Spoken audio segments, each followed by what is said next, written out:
Autumn. I watch as Atticus carries bags of clothes my parents had just dropped off. They didn't want to leave me with the Fawns, but since I insisted, they finally gave in. I understood that they felt I was unsafe now that the secret was out, but I was willing to take the risk if it meant I could be by Atticus's side.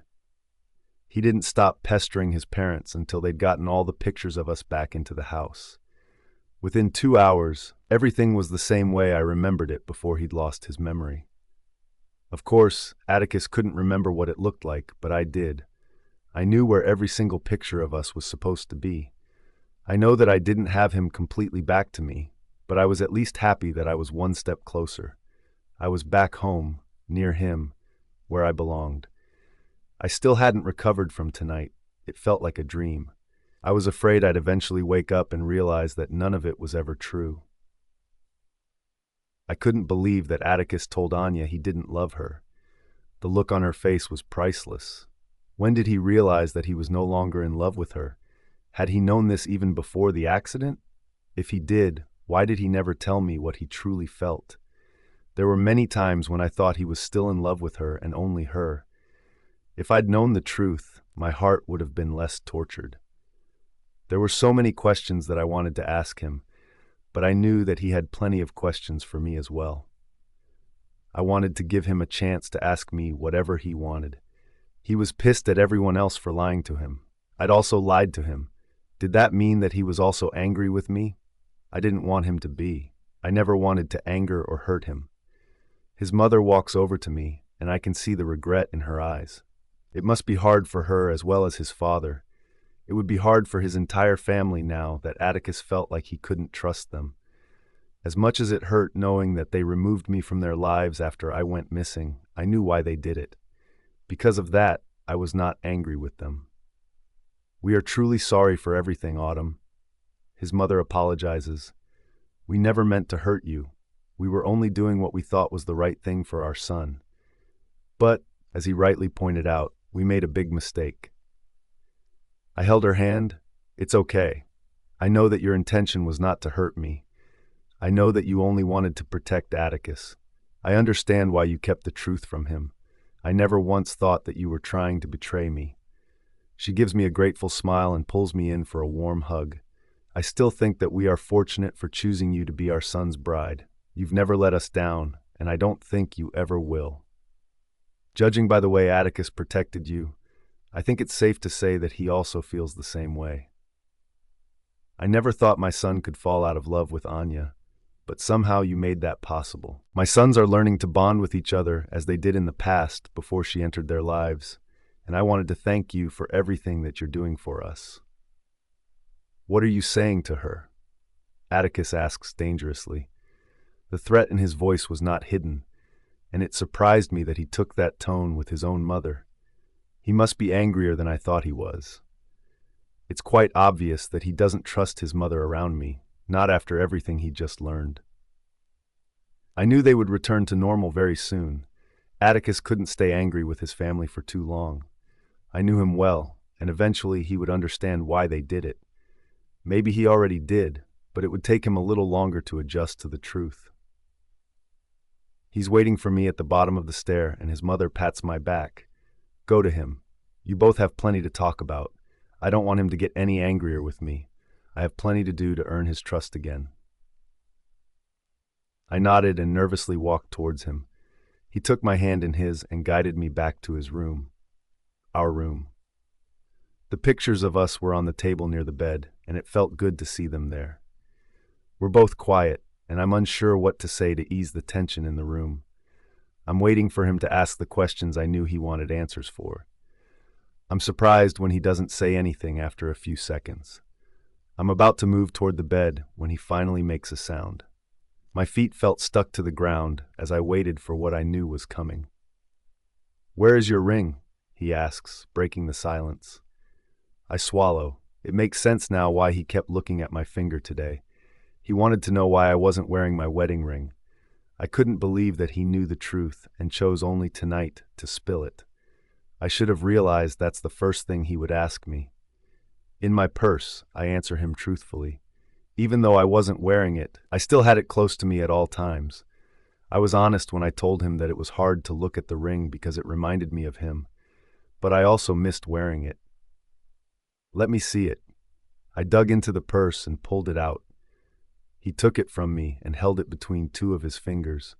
It looks extra tiny in his hand. I'm not sure what he thinks as he continues to stare at it. Maybe he's trying to remember buying it for me. The silence in the room is deafening as I wait for his next move. He lifts his head and pins me with his piercing gaze. My breath gets stuck in my throat at how beautiful yet fierce he looks. I held my breath as he gently took my hand in his. I watched in awe as he guided the ring onto my finger. I didn't think not wearing my ring would have bothered him this much. His hand lingers on my own, and it feels good to feel his touch, even though it is not much. "Never take it off again," he warns. I'm speechless. I couldn't believe that this was the same Atticus that was once crazy in love with Anya. He acted like a completely different person. What baffled me even more than this was that he had no memory of us. All of his memories were still about Anya. How could he still choose me when she was all that he knew? It was the first time that Atticus ever openly chose me over her in this manner. There was no mistaking it at all. What made him do it? "Don't you have any questions for me?" I asked hesitantly. Even though he was kind to me, I could tell he was still building a wall between us. I didn't want there to be a single thing separating us. He takes a step towards me, but still leaves some distance between us. His jaw is tensed as he finally says something in response to my question. "Why?" he asks. That's all? What was he expecting me to say to just one word? "Why what?" Waiting for him to elaborate. "Why didn't you tell me sooner that you were married to me?" he asks. "Why did you wait for me to force the truth out of you?" There were many opportunities to say something, anything at all to me that would have told me who you truly were. It was the one question that I didn't want to answer. If I did, it would open up all of the emotions that I was trying to bury deep inside of me. It's not something I feel comfortable speaking about right now. I lie. His eyes narrow. What better time than now is there to have this discussion, Autumn? I need to have all of these answers before we can move on from these lies. This isn't a simple secret that was kept from me. This was an important part of my life that I knew nothing about for days. I want to know why you couldn't just tell me. "I never wanted to lie to you, Atticus," I assure him. "Clarissa told me everything about the accident. She also mentioned everything your parents and the doctor had said to her. Protecting you from the trauma was our main concern. No one knew how you would react after finding out you were married to me. I planned on telling you after you got the opportunity to spend more time with me. I was terrified of causing you more harm than good by telling you the truth. Besides, what would you have done if I'd told you? Would you have even believed me? I'm sure you would have treated me like I was crazy if I'd told you before you'd gotten the proof yourself." He sits on the edge of the bed and faces me angrily. "You didn't seem that bothered that I was with Anya. I spent days with her right in front of you, but you let it happen. It makes me wonder if you ever had feelings for me when we were married. If you're okay with me being around another woman instead of telling me that you are my wife, how can I believe anything you're saying to me?" I didn't think his words could have angered me this much, but I was utterly wrong. How could he, for even 1 second, believe that I had no feelings for him? I was freaking in love with him for years. He was the one that didn't love me back in all that time, yet he's saying something like this to me. I cross my arms over my chest. Was he blind this entire time? It was obvious that I was bothered that she was taking advantage of his memory loss. I was never good at hiding my feelings from him. "You don't know anything about what I feel for you," I snap. "If you couldn't see what it was doing to me, I don't think you paid that much attention to me to begin with." His eyes narrow dangerously. "Then why couldn't you speak to me? If you're my wife, you should let me know." Just a few words. "Atticus, I'm your wife. It's not that hard." "Do you think it was easy for me?" I shout. "Do you think I enjoyed watching you with her? I hated every second of it. You have no idea the kind of pain I felt because of it. It was difficult for me, Atticus, very difficult." "And what about me?" he demands. "Did you think I enjoyed feeling like I was losing my mind?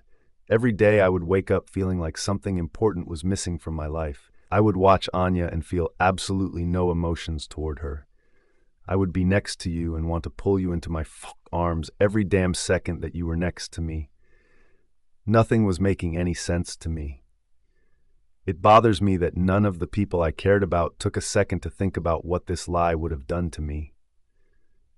I never knew it was this hard on him, but everyone was only trying to protect him. Anya was probably the only one being selfish when she lied to him.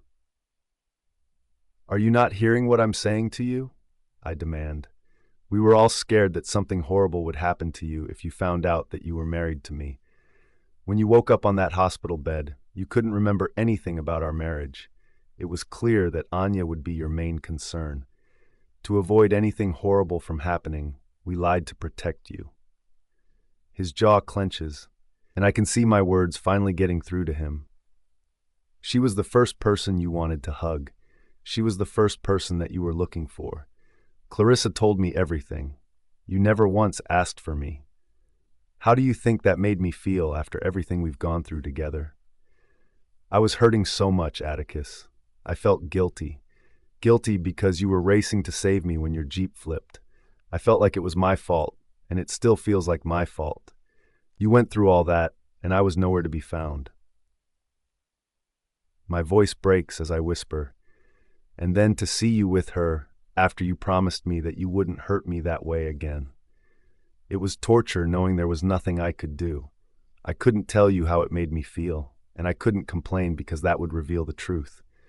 I had to bury all of those emotions because that was the only way for me to protect you. I thought that I was doing the right thing. I knew it was the least I could do after you almost lost your life while trying to save me. How can you still stand there and tell me that I don't care for you? I'm sorry that I had to lie to protect you, but I would do it again in the blink of an eye because I love you. His gaze darkens at my confession. His stance completely changed to predatory as he focused only on me. My lips part as I try to figure out his next move. He wasn't saying anything, and I wondered if telling him I loved him was taking it too far. We still were not allowed to shock him. My mind is racing now with regret. Should I tell him that I was lying? What should I do? I gasp when he grabs my waist and spins me around so my back is now pressed against the wall. He doesn't move his hand. He continues to hold me and inches even closer to me. His body is pressed against mine, and his eyes are searching my face. I don't know what he's looking for, but it's making me nervous. My bottom lip trembles as his finger lightly traces it from left to right. He moves to the upper one and repeats. I'm not sure why he's doing it, but I never want him to stop. I don't understand how I could ever forget kissing lips like these. He growls. My lips part at his words, and before I can respond, he crashes his mouth to mine. Despite how it started, his kiss is surprisingly soft and slow. I think he's trying to remember what it felt like to have his lips on mine. I want to try something, he says in a hoarse whisper as he breaks the kiss to jam me even more against the wall. It's like he's waiting for my approval, and I slowly nod my head. He moves his lips to my neck, and I cry out when he begins to suck on the mark, his mark. He knew exactly what he was looking for, and maybe he knew all this time. My body is trembling from having his hands and lips on me again. It felt unreal, and I couldn't believe that this was happening. His mark comes alive at his touch, and his face glows with triumph when he leans back and takes a look at his work. I was right, he whispers. You're not just my wife, you're my mate. I marked you. His eyes lifted to meet my gaze, and my knees felt like they were about to give up. You're mine. Anya, he said he didn't love me. I scream as I shove the books onto the ground in anger. How could he do that to me? I'm the one that he remembers. Yet somehow he still chose her over me. How can he not love me, Mother? What have I not done for him? Why does he keep choosing her? What does she have that I don't? I've been throwing things all over my house since I returned home last night.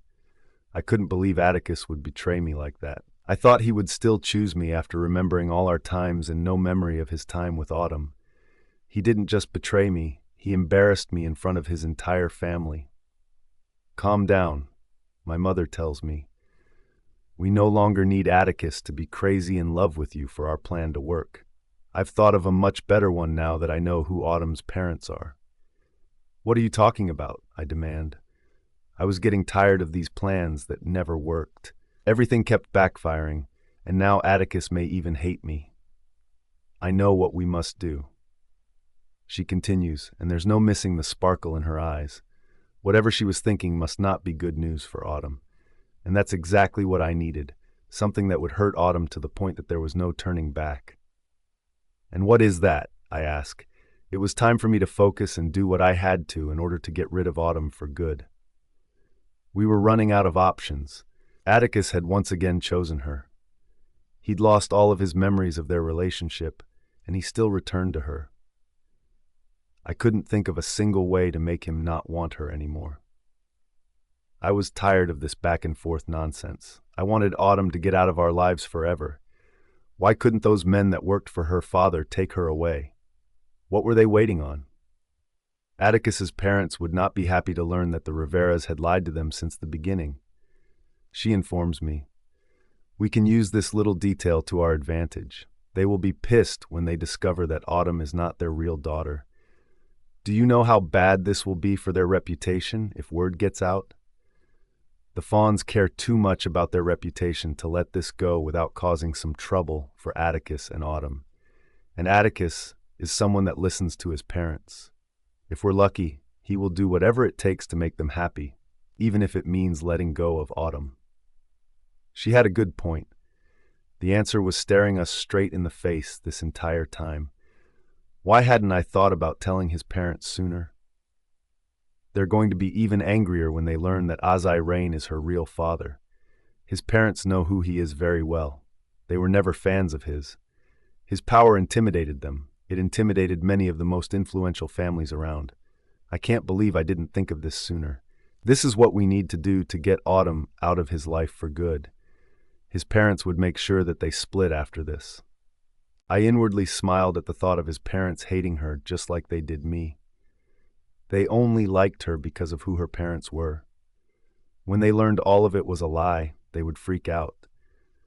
This was just another plan that would work in our favor. My mother wanted them to pay. This plan would only begin their torture. They would realize that they chose the wrong woman for their son. How would that make them feel? I'd love to see the look on their faces. All this time, they kept praising Autumn, telling her that she was the right choice.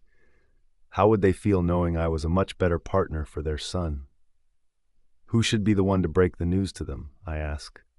She quirks a brow. Isn't it obvious that you are the one that's going to tell them? I stop smiling. Why must it be me?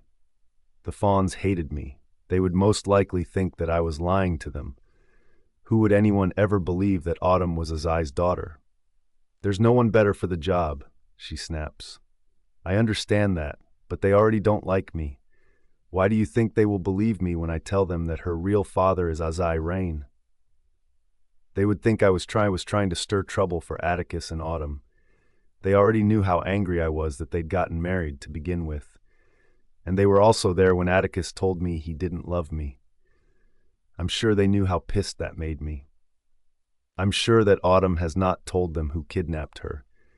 She would keep that a secret from his parents. Even Atticus wouldn't know the truth.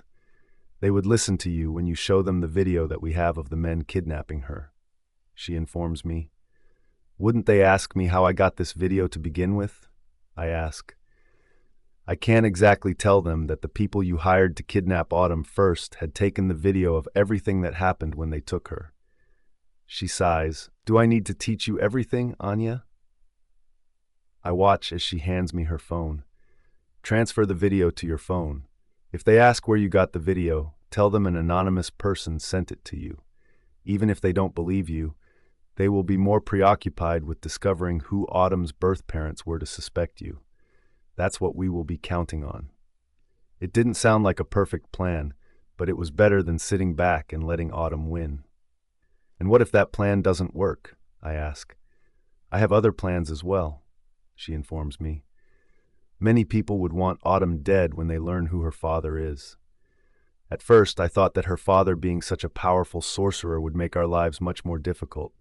Now I realized that it was a good thing that her father was Azai.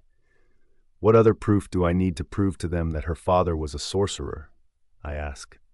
You can take a picture of this page of the book. She informs me. It has the picture of the tattoo. They shouldn't need any more proof than that. They would know Azai's men would not kidnap a random woman without a good reason. When do you want me to break the news to them? I ask. Now. She informs me. There's no use waiting any longer for them to know the truth. The sooner the better. You can't let Autumn worm her way back into their lives. You have to do it now when Atticus still doesn't remember his past with her. He isn't that attached to her. When he also learns of the truth, he will also let her go. I hoped that was true. Some of me still believed that Atticus would choose her no matter who she was. He wouldn't care that her father was a dangerous sorcerer. All he would care about was her safety and happiness. He was once that way with me. He didn't care about anything that anyone had to say about me in the past. All of that had changed now. As long as Autumn had anything bad to say about me, he listened to her. I was more determined than ever to tell his parents the truth about her. I knew that it would not only cause a drift between Atticus and Autumn, but also between their parents, and I was looking forward to the aftermath. What are you waiting for? My mother asks. You have everything that you need. Leave now, and don't wait a second more to pass. I nod, and this time I don't ask Dante or Damon to come for me. I didn't want anyone but his parents to hear what I had to say. When I arrive at their home, the guards let me in without any problems. I had Dante and Damon to thank for that. The guards knew how much they loved me and wouldn't dare to stop me from getting in, even if I hadn't been invited. I knew that around this time, his parents were usually in the garden, and it was the first place I went looking for them. I'm happy when I spot his mother first. Good morning, Mr. and Mrs. Fawn. I greet them. They both turn towards me, surprised to see me without Damon or Dante. What are you doing here, Anya? Mrs. Fawn asks. Shouldn't you be in class with everyone else? I have something I want to say to both of you, I inform her. It's very important. I think the future of you and your family depends greatly on what I have to say to you today. They look at each other, and I can tell they already don't believe a word coming out of my mouth. I don't think there is anything you can say to surprise us. His father says, You can mention it to Damon or Dante, and they can tell us about it later. You don't understand. I try again. This isn't something that Damon or Dante should tell you. I have all the proof to back my claims, and I believe you need to hear this from me, not anyone else. His mother sighs. If you believe that it's truly that important, then okay. You have 5 minutes to explain what this is about. Did Autumn or her family ever tell you who was responsible for kidnapping her? I ask. They look at each other, and I can tell from their expressions that they'd kept this detail from them. We were too occupied with Atticus to ask them the full details. His mother tells me, But I'm sure the Riveras have a good reason for not telling us. They're probably trying to find the culprits before announcing it to everyone else. I sigh. You're wrong. They're not telling anyone the truth because they're afraid of what would happen if you find out who was responsible. Why would the Riveras want to hide something like that from us? His father asks me. We are good business partners, and we have a great relationship now that our children have married each other. We trust them completely. I could see that they were already not believing what I was saying to them. I had to speak faster before they threw me out of their house and before I could tell them who her father was. Autumn's parents have been lying to you this entire time. What are they lying to us about? His father asks sarcastically. I ignore his tone. They will regret not trusting me when I show them the proof I brought with me today. They are not her real parents. Autumn's parents are not the Riveras. I finally confess. They look at each other before bursting into laughter. You're trying to tell us that Autumn is not a Rivera? His father asks. What proof do you have of that, Anya? Why are you here? His mother asks. We know that you're constantly trying to separate Autumn and our son. They're married. You should give up now. I'm telling the truth. I snap. She looks nothing like them. Have you never noticed how Autumn looks nothing like her parents and siblings? They know that I'm making a good point. I can see the confused look that they give to each other right after. If you're claiming that Autumn is not their daughter, whose daughter is she then? Mrs. Fawn asks. It's the question I was waiting for them to ask me. I knew they would think I was crazy when I answered that critical question. I want you to keep an open mind. Let me explain myself. Don't completely dismiss my response. I tell them, just tell us who you think are her real parents. His father tells me. Her father is Azai Rain. There is complete silence at my words. They look at each other again, and I can see they don't believe me even more than before. That was expected. How do you know who Azai Rain is? His mother asks me. That name was wiped from all books. No one is allowed to speak about him. How do you know him, and how can you claim that Autumn is his daughter? I expected them to laugh at me, but instead, they were more concerned about why I knew about Azai than whether it was confirmed that Autumn was his daughter. I couldn't tell them that my mother knew Azai. They knew nothing about my mother. I kept her a secret from them all this time. If they knew who she was, that would be our end. I know that she's his daughter. I don't think that she is. I'm certain he is her father. I tell them, the people that kidnapped Autumn are Azai's men. They want her to be their new queen now that her father is dead. They want her to continue where he left off. These are just words from your mouth, his father says. How do you expect us to believe you? I think it's time that you leave, Anya. We've heard everything that you've said to us, and frankly, it doesn't make any sense to either of us. I'm more worried that you know about Azai when no one your age is ever supposed to know about him. I pull my phone out of my pocket and find the video of the man kidnapping her. Someone sent this to me, I tell them. This was the video of the men that kidnapped her. You can see for yourself if you recognize something hard to miss. They sigh and take the phone from me. I watch as they play the video repeatedly until I hear his mother gasp. That tattoo, she whispers. Surely it isn't what I think it is. You're right, his father adds. That's Azai's symbol that he left on his people. All of his men wore it proudly in the past when he was alive. What are those men doing with it? It turns out that they didn't even need to see the book to recognize the tattoo. They are his men, I assure them, and they came for Autumn because they realized she was his daughter. How did they know that she was his daughter? Atticus's father demands. She doesn't have his symbol. All his children had them. All except one. I remind them. One of his daughters did not have the dark symbol and could have been anyone. I'm telling you that she is Autumn. Why do you think they let Autumn go without a scratch? They never actually wanted to hurt her. Instead, they wanted her to work for them, to be their leader.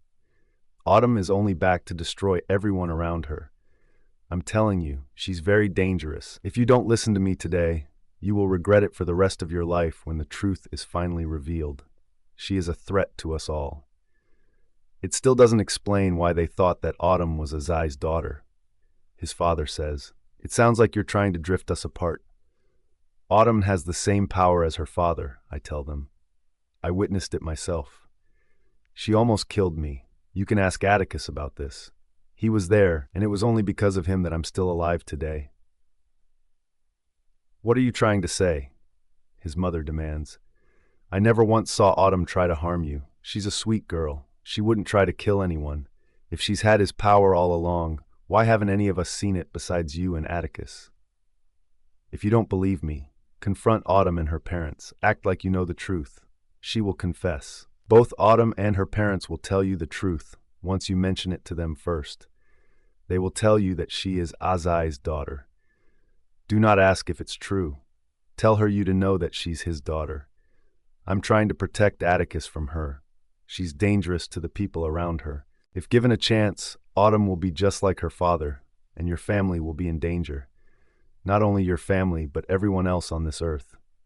They still look like they didn't trust me, but now that they knew Azai's men had kidnapped her, they had no reason not to trust me anymore. They would be even more skeptical now that they knew the Riveras had kept the truth from them about her disappearance. Autumn is at the academy, his mother points out. She's with Atticus. I don't think that he should be there when we question her. He would try to stop us, and he's still angry about the lie we told him. We need to find a way to stall him so we can get Autumn alone. We will confront her first, and then her parents. This is exactly what I wanted, for Atticus not to be there when they were questioning her. She wouldn't have anyone to stand up for her and would no doubt confess the truth to them. My mother was right. Everything was working out in our favor. I should have done this the same time I learned that Azai was Autumn's father. I hope that you are not lying to us, Anya, his father warns. If you are, we will make it our business to get you out of our lives for good. We will find brides for both Damon and Dante and ensure you don't get a chance to step into our family. We will make your life miserable. I wanted to laugh at his threat. He didn't realize that his family's life was in danger, not mine. I couldn't wait for the day my mother revealed herself to them. It would be the perfect opportunity to laugh in all of their faces. I had faith that my mother knew what she was doing. I would be by her side every step of the way. The moment Atticus and I stepped into the academy, all eyes were on us. I'm guessing that they all expected to see him with Anya. They were all in for a shock, especially since he held my hand in his as we walked through the hallway. When we reach my locker, Atticus surprises me as he leans into me, trapping me against it. What was he trying to do in front of everyone? Everyone is looking, I whisper. I needed to remind him that we were in public and surrounded by people, and everyone was indeed still looking at us. They hadn't stopped since we stepped into the hallway together. And? He asks, not the least bit bothered. What did he mean by that? How could it not bother him that they were staring at us? What are you doing? I ask as I try not to look around us nervously. It may be easy for him to ignore everyone else, but it wasn't for me. I want to remember you, he says as his lips near mine. I want to do everything we did in the past. I want to try everything possible to remember every second I spent by your side. My breath hitches. It's the last thing I expected him to say. Why did he choose now when we were in front of so many people to tell me something like this? They're still looking, I whisper. Let them look, he growls. I'm allowed to kiss my wife. I don't have time to ponder his words as his lips cover mine. His kiss was rougher than last night, and I wrapped my arms around his neck to stop myself from falling to the ground. I needed his support to keep myself standing. I wanted him to remember me also. Every single second we spent together was special to me. I didn't want those memories to be gone for good. But so far, there were no signs that Atticus remembered anything from our marriage before the accident. They're taking pictures. I gasp between his kisses. I don't care, he growls. I want them to. He swallows my next word with a deeper kiss, and all I can do is hold on to him. He wanted them to take pictures of us kissing. Why? Was he intentionally doing this in front of everyone? Did he have a purpose for it? Why? I ask, almost breathlessly, as he moves from my lips to my neck. Because I want the news to spread. I want them to treat you like a fawn, like my wife. I want them to respect and protect you. I want them to know that what I had with Anya is over, even if I can't remember our marriage. This is the best way to get all of that done. He tells me as his lips move to my mark. I gasp when he bites down on it. I want them to know that you're my mate. I don't remember marking you. All the feelings were there, and it was the only reason I had a clue. My scent on you. My feelings for you. The way I couldn't walk into a room without wanting to pick you up and have my way with you. It all shouted the truth to me, but I kept thinking that something had to be wrong. Even I didn't understand how our bond worked. At first, I thought that Anya was his mate, but I had no idea when that changed. All of the feelings were there for me, but nothing made sense. Damon and Dante were still mates with her. Then why did Atticus bond with her break? That wasn't something that could easily happen. I gasped when he leaned forward and kissed my forehead. I'm sorry for not recognizing you as my wife sooner. He didn't have to apologize. He didn't have his memory. He was not to blame for any of this. It still surprised me that he chose to stay with me after finding the truth. It turns out that even though Atticus didn't have our memories, all of his feelings for me were definitely still there. That's the main reason for his shocking behavior. I gently touch his cheek and fight back the tears. I'm scared, I confess. Scared? He whispers as his forehead creases. Of what? Of losing you again. His eyes widen in shock. You never lost me. You still don't remember anything, I remind him. There always seems to be something or someone trying to separate us. His hand gently closes around my neck, and he leans his forehead against mine. I'm not going to let anything separate us. I promise you this. I'll fight for you always. Even without any of my memories, I will make it my business to protect you. We will make new memories, together. I want to be positive, but it's hard knowing the many challenges we still have to face together. This was far from over. There is plenty I want to ask you, he says suddenly. I still don't know the details of the accident. I don't know what caused it, except that you were in danger. I want to talk more about that. Not right now, but I definitely want to know who was responsible for hurting you on that day. I was terrified of speaking to him about it. Atticus didn't know that Azai was my father. I never got the chance to tell him, and I didn't even know how to begin to explain this to him. Would he think that I was a monster because of who my father was? On the day that he saw me almost kill Anya, I felt that even then, he was disgusted by my behavior. However, how he behaved with me last night and today said something differently. I was ashamed of my father. I was angry that out of everyone in this world, he was the one that was responsible for my birth. I was angry with what he'd done to my mother. He was why I hadn't met her.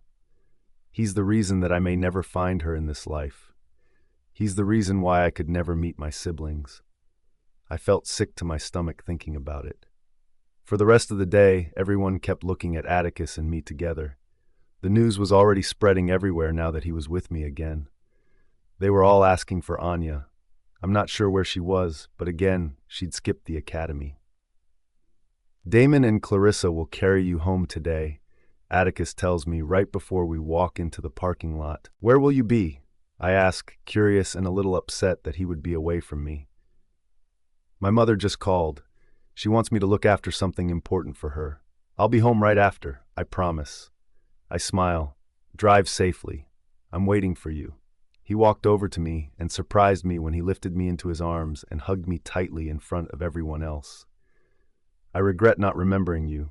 With feelings like this, I know that you must have flipped my life upside down in the best way possible. I promise you that I'll do everything in my power to remember what we had. I felt weak in my stomach from his words. I could barely move when he put me back down on the ground and rushed over to his vehicle. You are blushing, Clarissa teases me.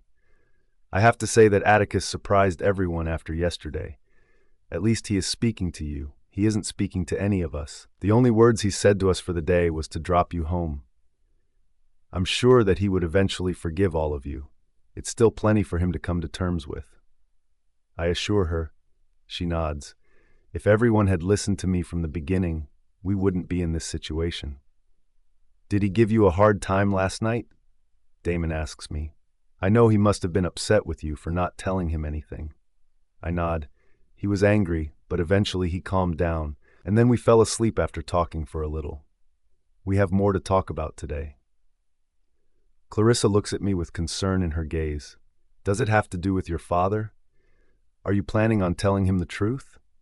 I nod. I'm terrified of his reaction, but I know it has to be done. Maybe then I can find a way also to break the news to his parents.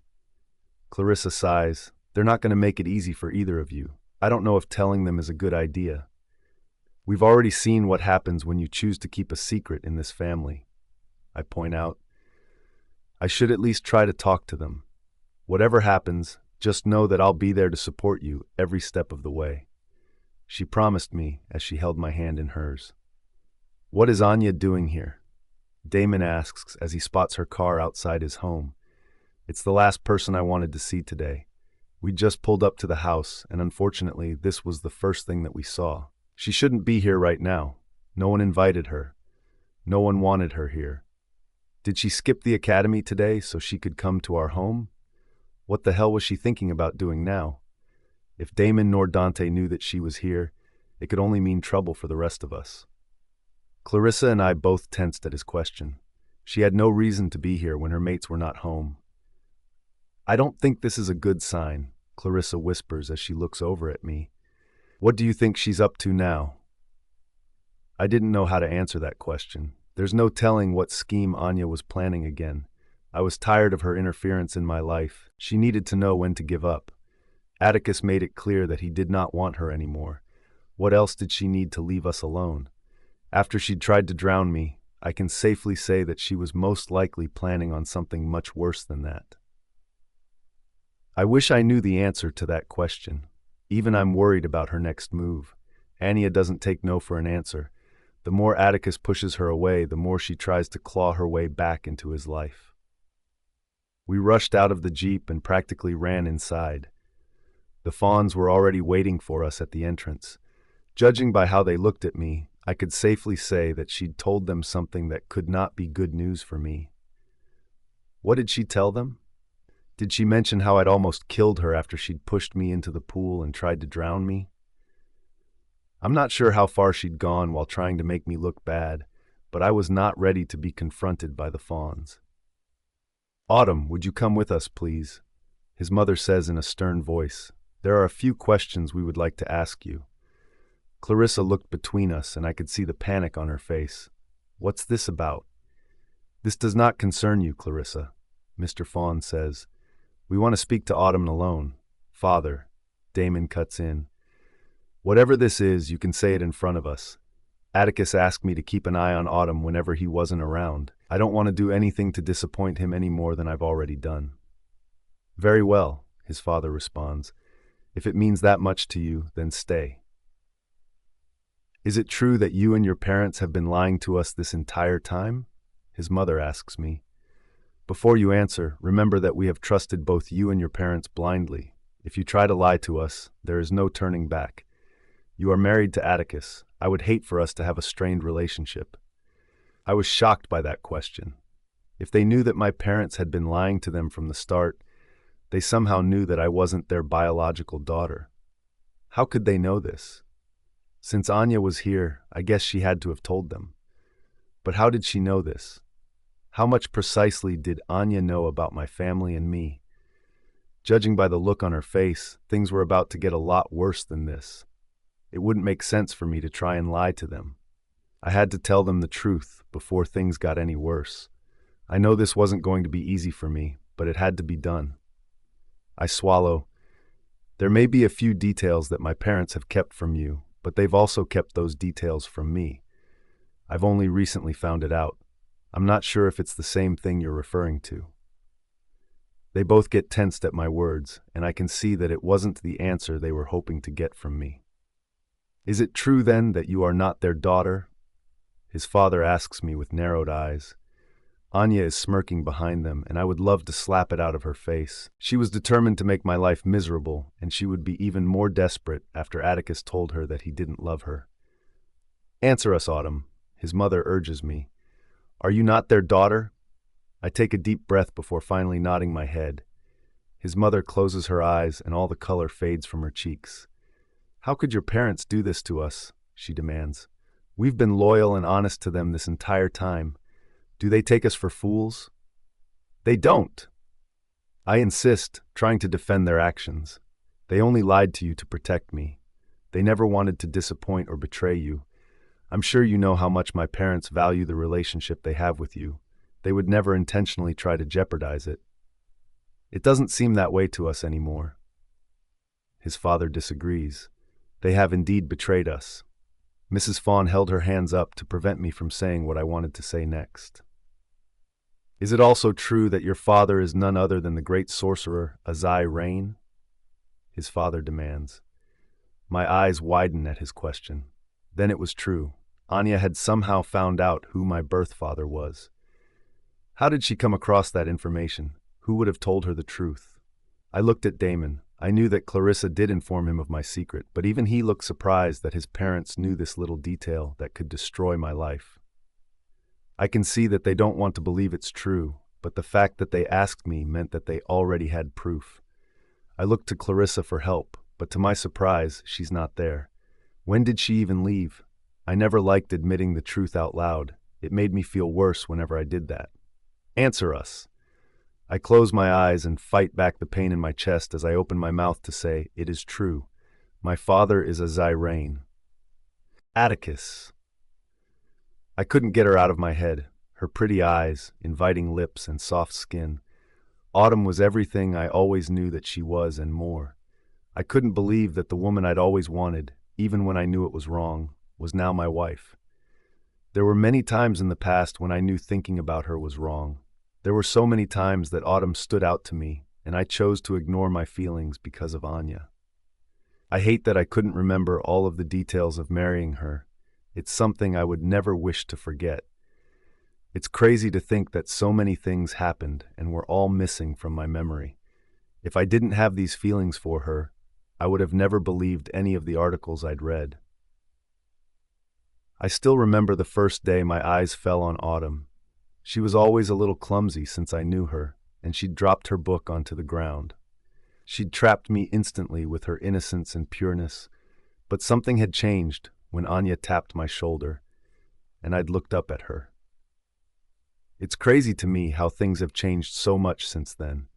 I sometimes wonder, if I was supposed to choose Autumn since that day, what would have happened if Anya had never tapped my shoulder and I had continued to be mesmerized by Autumn instead on that day? I kept one hand on the steering wheel while I used the other to trace my lips lightly. That was another thing I couldn't get out of my head.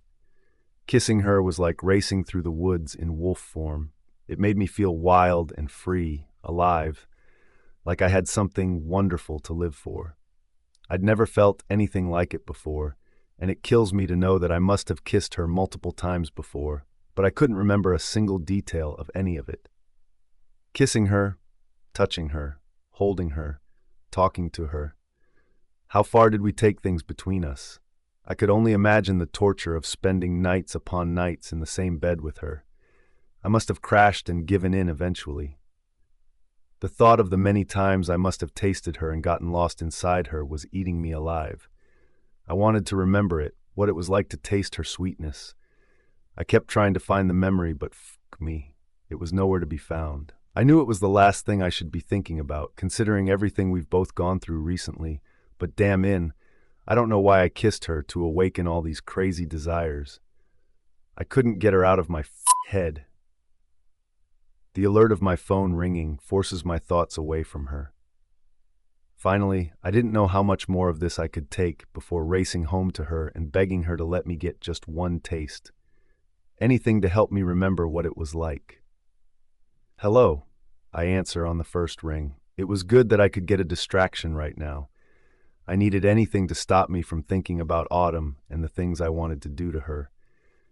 It was dangerous to feel like this when my memory was still messed up from the accident. Atticus! Clarissa shouts on the other end. I pulled the vehicle to the side of the road. The tone of her voice was enough to tell me that something horrible was happening. There were so many surprises in my life recently that I wasn't prepared for anything else so soon. I was only gone for like an hour. What could have happened in that little time? What's wrong? I demand. You need to get home now, she exclaimed. Why? I ask. Tell me what's wrong. I needed more answers. Our parents found out about Autumn. Anya told them everything. You don't know the entire truth about her family. She never got the opportunity to tell you. You don't know who her birth father is, but our parents know the truth now. Get home now before things get worse. I don't need to be told twice. The moment Autumn's name was mentioned, I'd already spun the car around. Atticus, she shouts. I know you want to get here back quickly, but please drive safely. We can't have you getting into another accident. You know what happened the last time you got into one. Autumn had to suffer. Don't push yourself too much. I will be there for Autumn as long as possible until you're here. You can trust me to try my best to protect her. I didn't know anything about driving slowly when Autumn needed me. I'd promised her earlier that I would protect her. I meant it. Protecting her was more important to me than anything else. I hung up the call before Clarissa could hear the engine revving. I didn't want her to panic. I knew I had to get to Autumn, and I wouldn't do anything to get myself into an accident before I could get to her a second time. Autumn. The look on the faces of Atticus's parents is killing me inside. This was exactly what I was afraid of happening. I had to get used to people looking at me like this from now on. Whenever anyone found out that my father was a Zai, they would react like this. At least not many people my age knew about him. but their parents, on the other hand, would know. Your father is Azai Rain? His father repeats. The sorcerer Azai Rain? I was becoming sick hearing that name over and over again. There was a time in my life when I didn't even know a name like that existed. Everything was much better back then. My parents did the right thing by keeping the truth from me. I was angry with them because of it, but I now realized they were protecting me from the truth. They repeated the question, reminding me of where I was. I understand now why they sent Atticus away. His mother never needed him to do anything for her. They wanted to get me alone. I bite my lip and slowly nod. I wasn't proud of it, but there was nothing I could do about it. I couldn't choose my father. His mother placed a hand over her forehead like she was about to faint from this new information. I can't believe this, she exclaims. Azai is her father? How is this even possible? His father demands. As far as everyone knows, your real parents are the Riveras. How did they even pull this off? She was pregnant with you. We all thought she was. Was that all a lie so they could cover up who you were? I didn't know the exact details. My parents never explained everything to me. They answered most of my questions, but there were still some things that I didn't know everything about.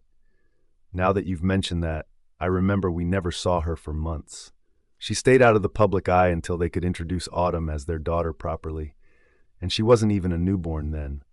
We thought they wanted their privacy, but not once would I have thought it wasn't even her child. Mrs. Fawn says in horror, "Why did your parents keep this lie from us?" Mr. Fawn demands from me. I didn't think this was a lie that any parent would ever want to inform anyone about, because it was our secret to keep. My father says from the entrance, "She's our daughter. We had a right to keep it a secret to protect her from everyone who would want to hurt her because of her biological family's background." When did he even arrive? And was my mother here as well? Who called them? Who told them that I might need their help? Were they keeping an eye on me? It must have been the guards that follow me everywhere. I almost forgot about them. "You're a liar!" Mr. Fawn roars. "You tricked us. All this time, we thought that she was your daughter, and instead she was the daughter of an evil, power-hungry sorcerer. How could you do this to us? I thought we were more than business partners. I thought you were our friend. You've betrayed us. We trusted you. Are you not ashamed? If we had told you the truth about our daughter, could we have trusted you with that information? Would you have treated her the same way you did before finding out who her biological father was?" My father demands. "It doesn't matter how we would have responded to the truth in the past. All that matters is that you lied and broke the trust that we once had. We're cutting all business ties with you and your family," Mr. Fawn shouts. "I can't have liars this close to me. I've always kept the people I trust close to me and the people that I don't very far. I never thought you would be joining that side. Do you think I care about that?" My father demands. "We never needed you to begin with. My business can survive without you like it always has. All that matters is my daughter." I couldn't believe this was happening right now. My world was falling apart in front of my eyes. They were ending their relationship because of me. They were becoming enemies because of me. I didn't want that to happen. They were supposed to remain friends. How could Atticus and I stay together when they were behaving this way? "And you," Atticus's mother says as she glares at me. It hurt to see her look at me in that way when she was usually very kind to me. "How could you lie to us? Why didn't you tell us the truth? You kept this to yourself just like your parents did. You lied to us and broke our trust. Don't you dare bring my daughter into this," my mother shouts as she joins my father. "She didn't know anything up until recently. We kept the truth from her for her safety. She never lied to you. She only found out after getting kidnapped. If there's anyone to blame, blame us, not her." "It's true," I finally say. "I only found out the truth after Azai's men kidnapped me. I was just as shocked and disgusted by the fact as you are now. I'm not proud of who my father was. I, too, wish that my birth parents were my adoptive ones. The truth hurts, and I'm sorry that you think we betrayed you, but that was never our intention. My parents kept it a secret from not only you, but me as well. They kept it a secret from everyone they knew to protect me from the danger lurking. You don't have to cut them off because of it. If it were your child, you would have done the same in the blink of an eye. The fawns look at each other for a few seconds, considering my words. Is it true that you tried to kill Anya? Mrs. Fawn asks suddenly. I knew Anya was selfish enough to bring that up to them without giving them the full details of that night. I stiffen and slowly turn my attention to her. I hate just looking at her face. How could I have once considered her my friend? Why did I not see the truth like everyone else had so long ago? Everyone seemed to know that Anya was never my friend to begin with. I hate that I took this long to realize it on my own. That's not true, Clarissa hissed as she rejoined us. I still wasn't sure where she had disappeared to earlier, but I'm happy she's here now. I'm speaking to Autumn, not you, Clarissa. Mrs. Fawn snaps. But I'm telling you, Clarissa insists. How can you trust Anya? Why don't you ask Anya what she did for Autumn to react the way she did that day? Clarissa, Mr. Fawn scolds her.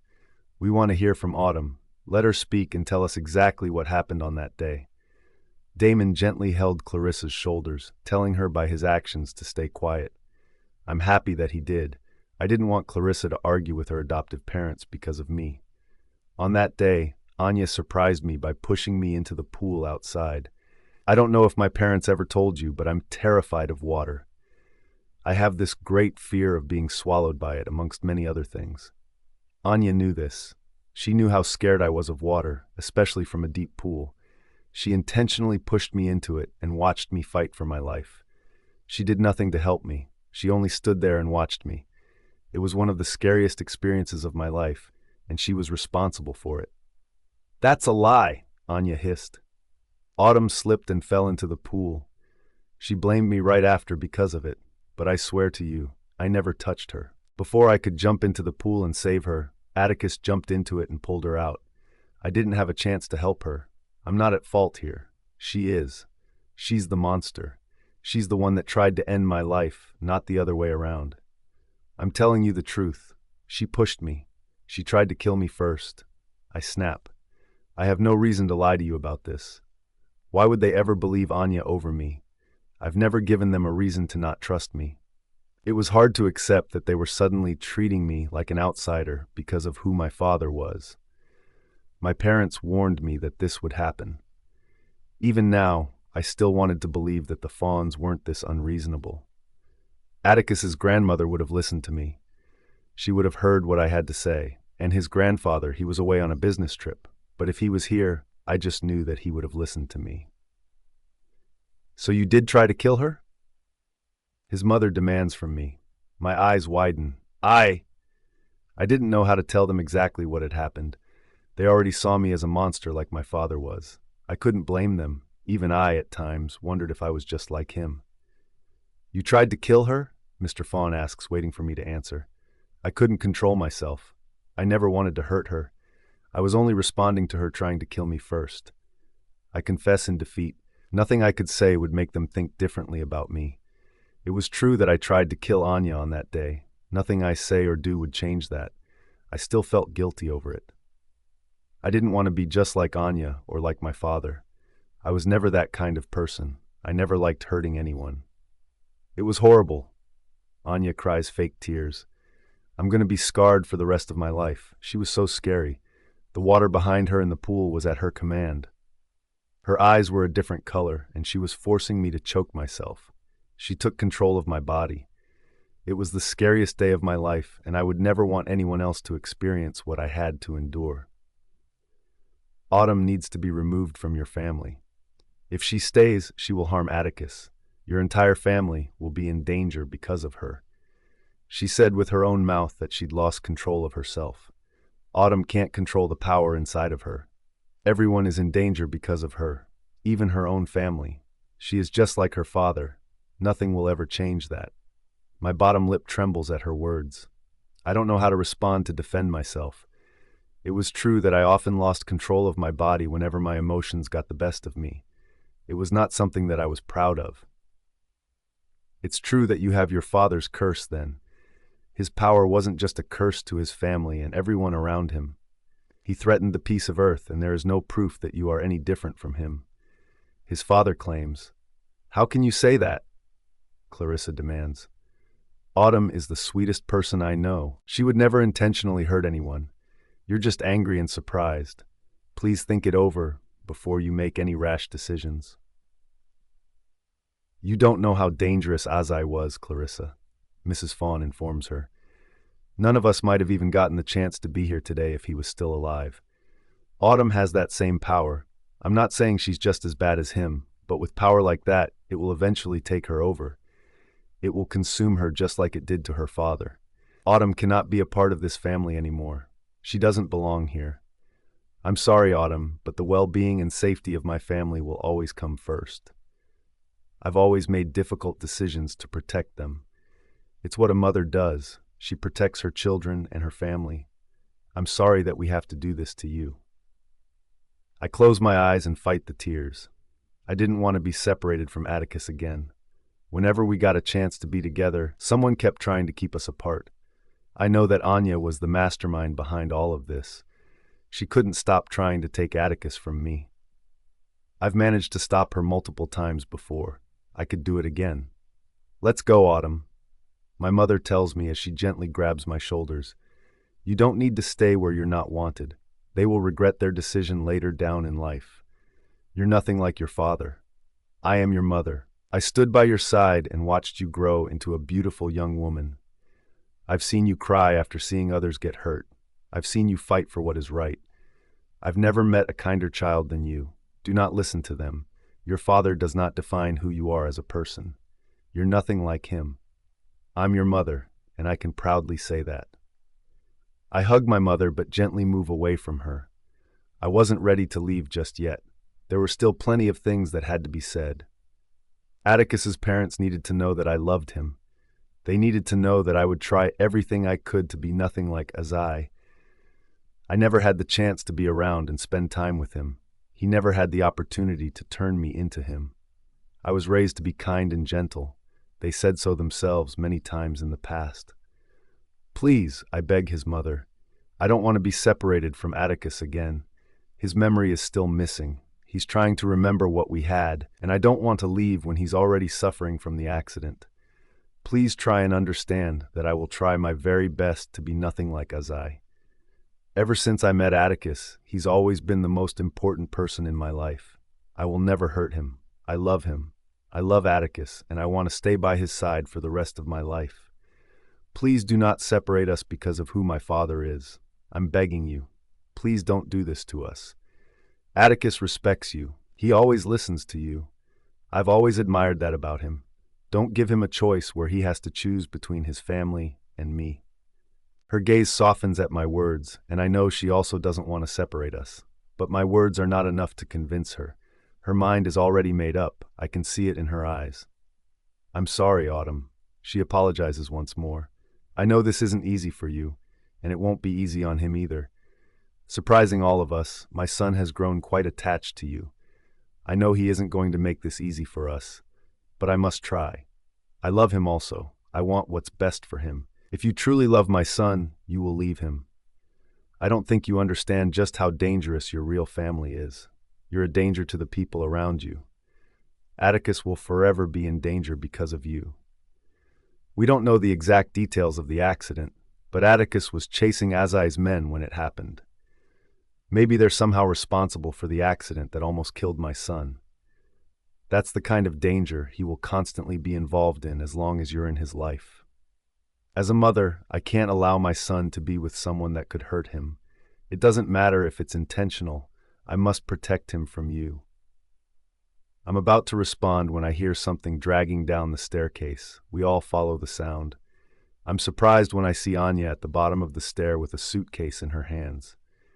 You can take all of this and leave now. We're all doing this for Atticus. You claim to love him, but we love him more. We know how to make sacrifices to keep him safe. I wish you would do the same as well. I hadn't even noticed when she'd left to do it. Who told her that she could be in our room? Anya was always behaving like she was his wife instead of me.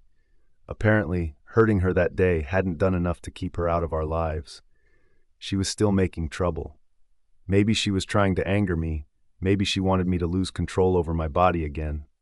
I wouldn't let her succeed. No matter how hard it was, I had to prevent myself from losing control of my power because of her sly ways.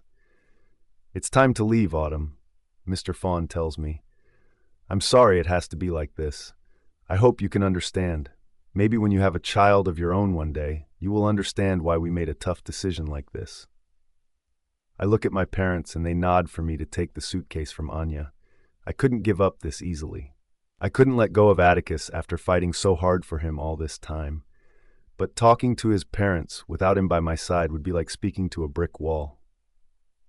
I hung my head as I snatched the suitcase from Anya. I didn't even want to see her face. I just wanted to leave before this became any more humiliating.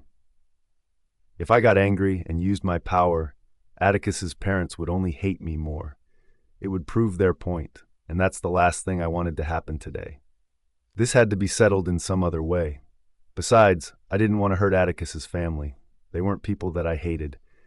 I also cared about each of them. I could never hurt them, even when they were trying to separate me from Atticus. "Autumn," I heard someone shout. I freeze. That voice, that beautiful, beautiful voice. It was Atticus. "Autumn." He roars even louder when he doesn't get a response the first time. "Where are you?" It sounds like he was running towards us. It doesn't take long for me to spot him, and when he sees me, his eyes are filled with relief. Did he know that something was wrong? Who told him? I watch as he runs toward me and pulls me into his arms. The suitcase drops from my hands, and I wrap my arms around his neck, pulling him tightly against me. I close my eyes as he leans back and kisses my forehead. "I'm here. I'm sorry I took so long."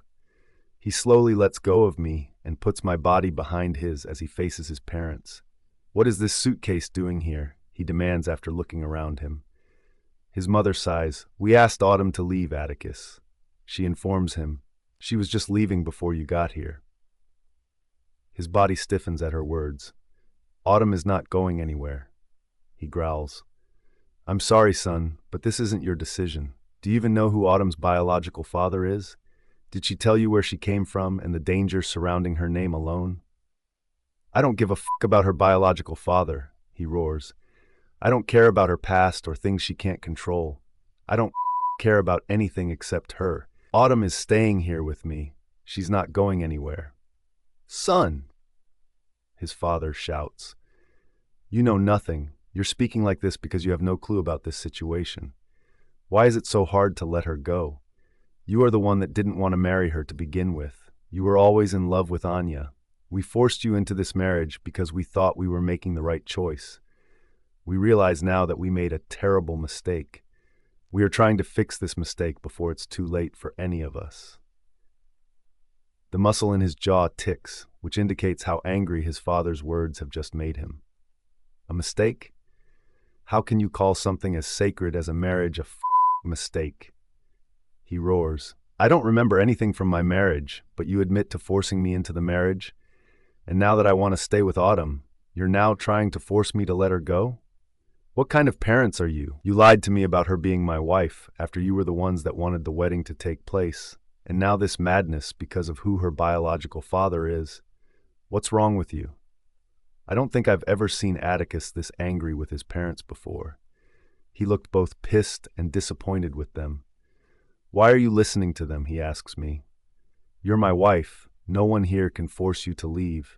You belong here as much as any of us." I didn't want to leave, but I was also scared their words would come true. I was terrified that my power would consume me and force me to hurt the people closest to me. "Atticus!" his mother hissed. "Autumn's father is Azai Rain." He looks at her like she'd lost her mind. "Am I supposed to know who that is?" "He's a sorcerer," his father explains. "No one could control him. He had uncontrollable power, and he wanted to use that power to overcome the world. He would have done it if Autumn's mother hadn't killed him when she got the chance to do it. Listen to us when we say that staying with Autumn will ensure you have a difficult life. I know you always get me to listen to you one way or the other, but this is where I draw the line," he tells them. "There is nothing in this world that could get me to leave Autumn. Nothing. And this is even without remembering what it was like being married to her. I'm not leaving her side, ever." Are you not listening to us? His mother demands. Azai was so dangerous that all books of him were destroyed after his death. No one was allowed to even mention his name.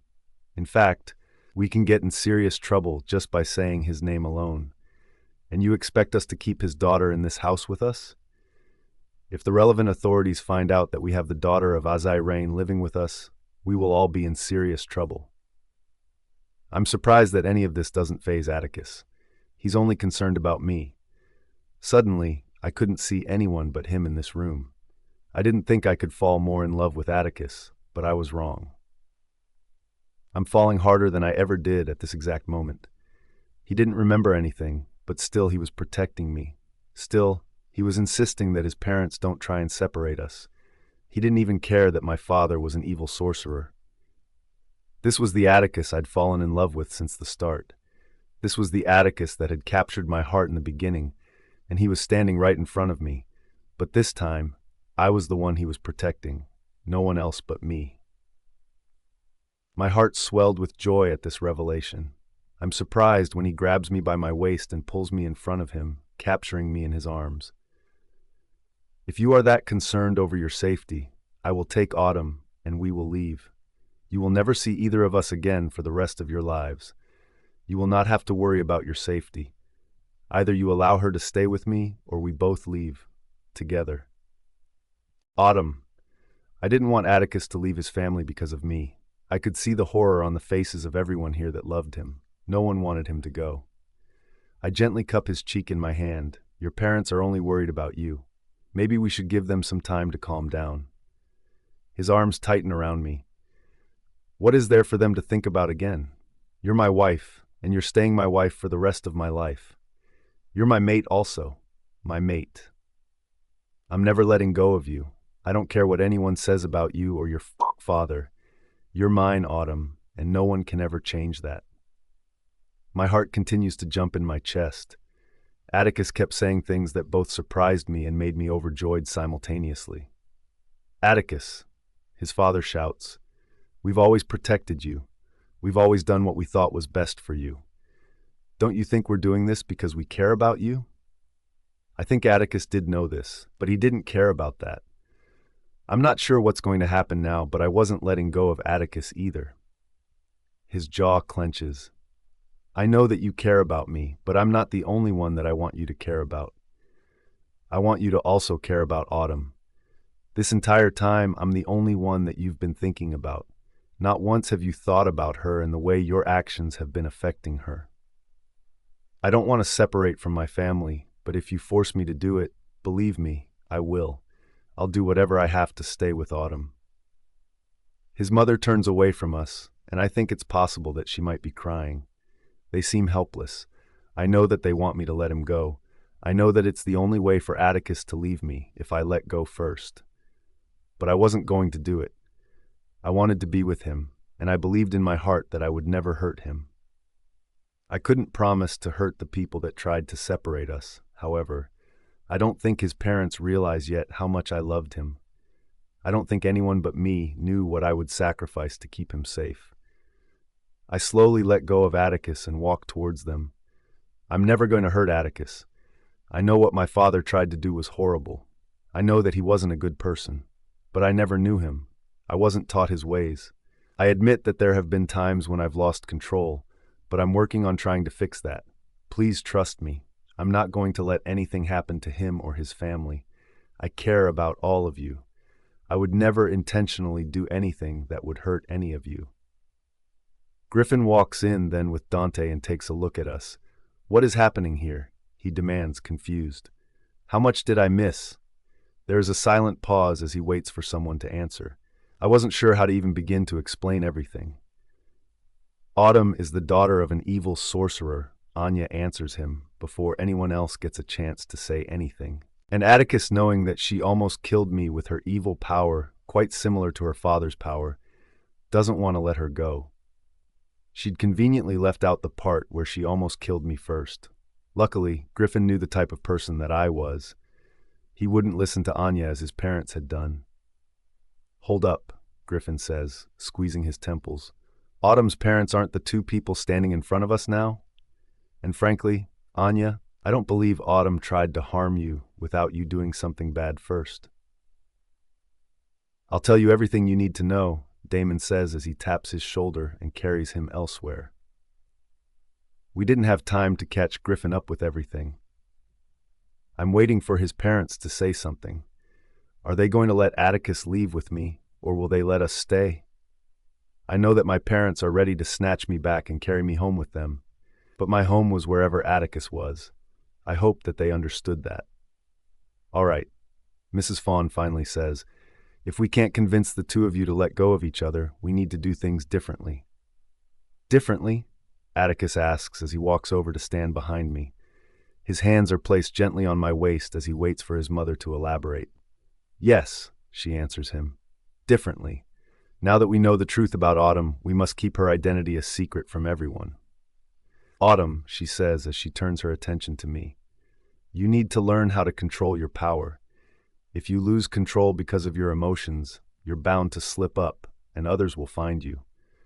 Now that we're on this topic, why did Azai's men let you go? If they want you to be their queen and continue where your father left off, why did they let you escape? Atticus looks at me then, and I don't know what he's thinking, but I can see the panic in his eyes. We never had this discussion. There is plenty that he still didn't know or understand. There was even plenty that I still didn't understand either. You never told me what happened that day. He says suddenly, I can't remember anything, but it still bothers me that you experienced something that horrible and had no one to protect you. It was a day I wished that I could somehow forget. So many horrible things happened on that day. I didn't know if his parents would believe what I had to say in response to their question, but I had to give them an answer. I don't know why they let me go. I was tied to a table that prevented me from using my power. I confess, I couldn't escape from them at first because of it, but somehow it eventually did work, and I was able to get out of their trap for me. They chased me, but I fought off each of them. Eventually, they stopped. You already knew about your power all that time? His mother asks me. I slowly nod. I didn't know who my father was, but I knew I wasn't just a normal werewolf. Atticus knew the truth as well. I often used it in front of him. On the day that Carter and his teammates trapped us and attacked him, I used my power to get them off him. He chose to keep that detail from you while he was in the hospital because I assume he knew you would have reacted this way if you found out the truth. That same day when I disappeared and said I was heading back home, I also went to the game. I wanted Carter and the rest of them to pay for what they'd done to him. I'm the reason that they lost that game so badly that night. I needed to do something to hurt them for hurting him, and that seemed like the best revenge without getting caught. His mother looks shocked at my confession. I never told them before. Even Atticus never knew this. You're the reason? Griffin asks, walking back in with Damon. That's so cool. I don't remember anything about this, Atticus says, confused. Why did Carter attack me? We were never on bad terms before. What caused us to become enemies? It's a long story, I admit. I'll tell you about it another time. Tell us, why did they let you go? Mr. Fawn asks, bringing me back to the fundamental question that they still wanted me to answer. I don't know, I confess. I wish I knew, and I wish that whatever it is that they're planning is over, but I know it's far from over. I know they're planning something big, and I'm a part of it. They told me that I could never leave unless that's what they wanted to happen. There is something else that they want. I don't know what it is. I always have guards surrounding me, but I don't think that will be enough to keep them away from me. There are plenty of them, and they're waiting for the right opportunity to come for me. A second time. It's scary, and I'm constantly uneasy, but I will not give them what they want.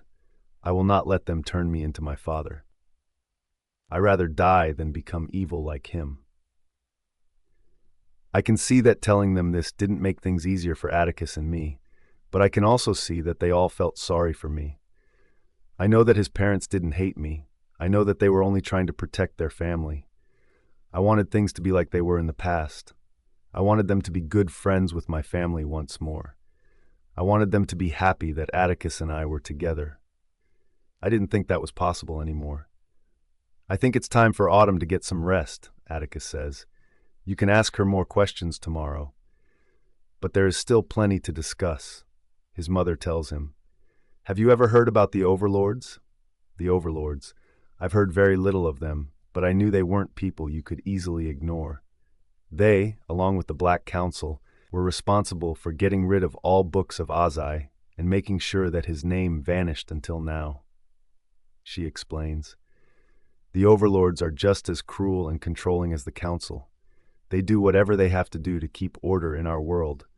They will no doubt see Autumn as a big threat to everyone. They can't know who she is. No one else can ever find out the truth about her if you want to protect her. If Autumn used her power in front of Carter and his friends, then we're not the only ones that know about her. I don't understand why they chose to keep quiet this entire time. Atticus's jaw clenches, and I know her words have definitely managed to frustrate him. Even I didn't understand why Carter kept my secret. Maybe he spoke to Scarlet about it, and she convinced him not to say anything.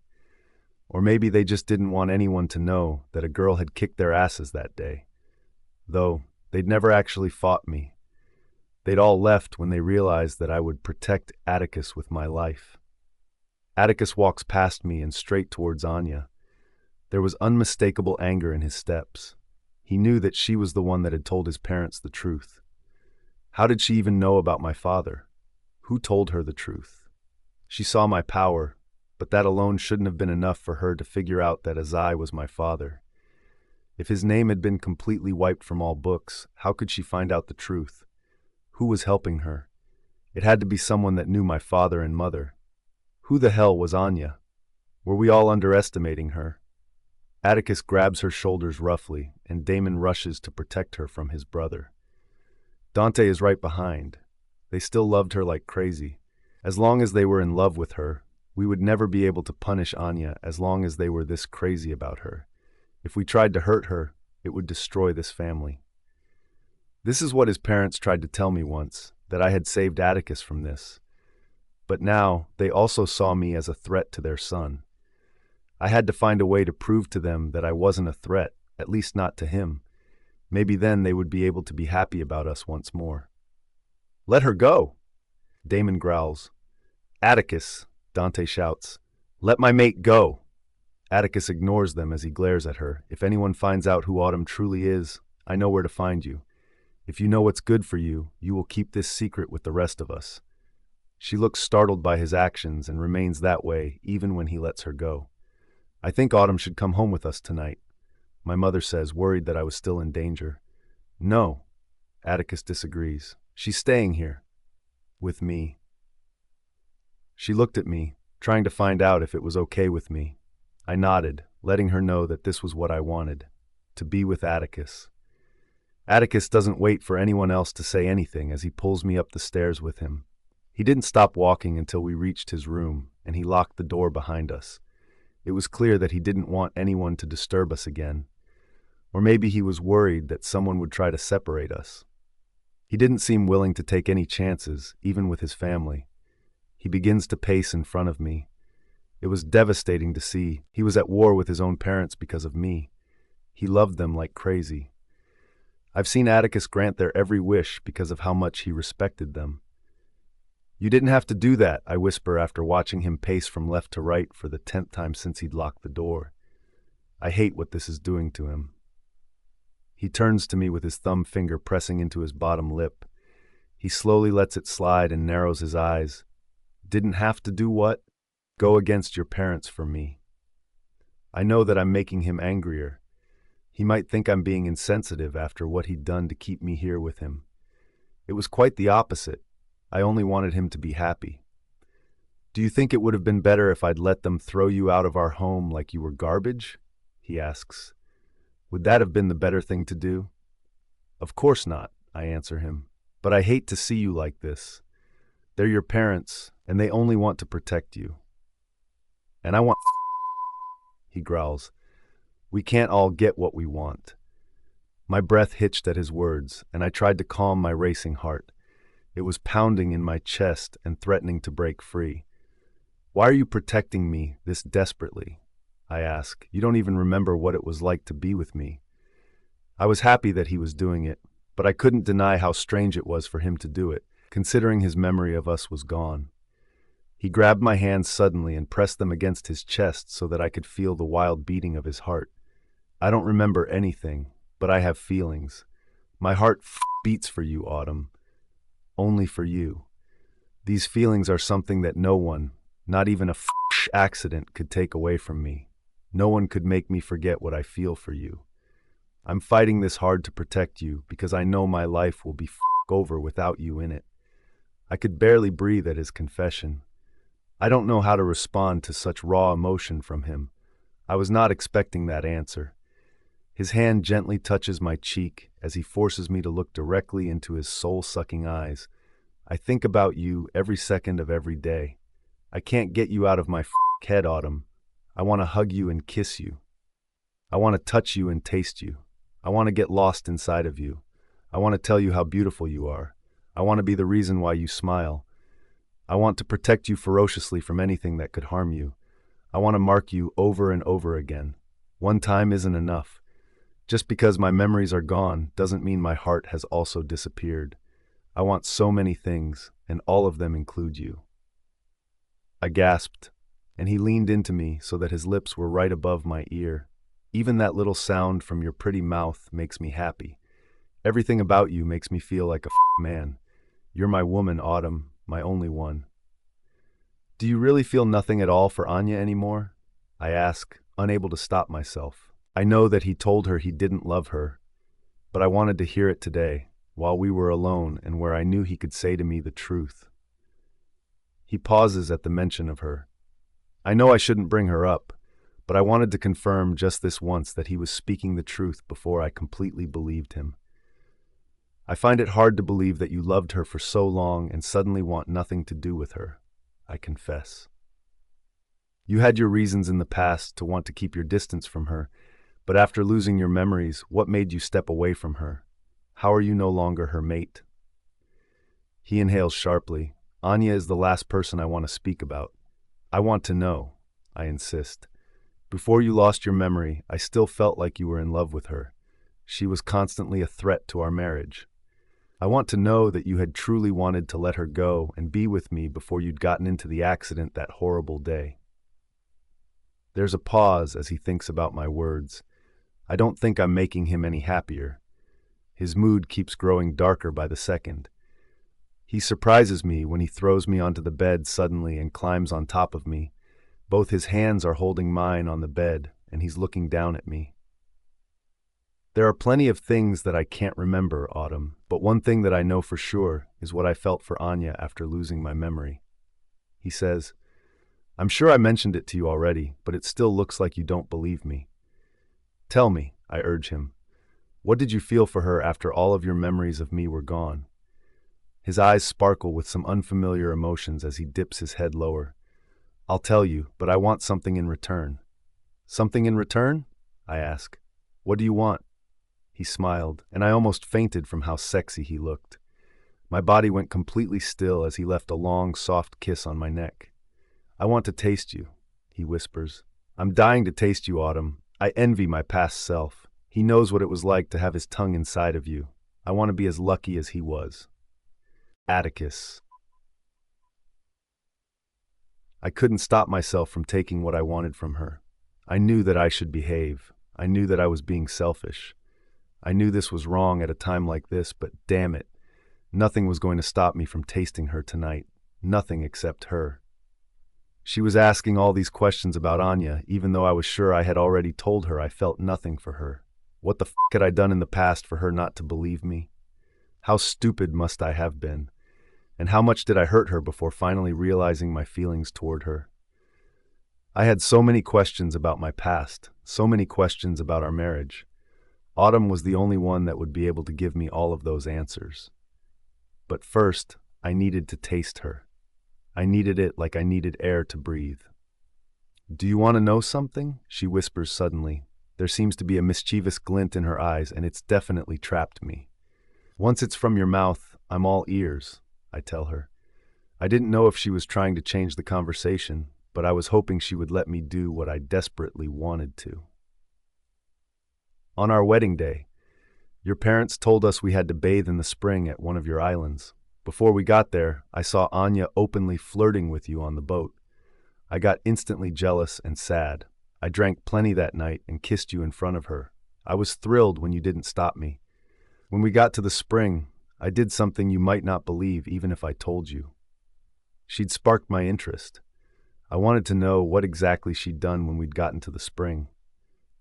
I found it hard to believe that she'd kissed me in front of everyone while on the yacht. And why the hell did I let Anya openly flirt with me in the past on my wedding day?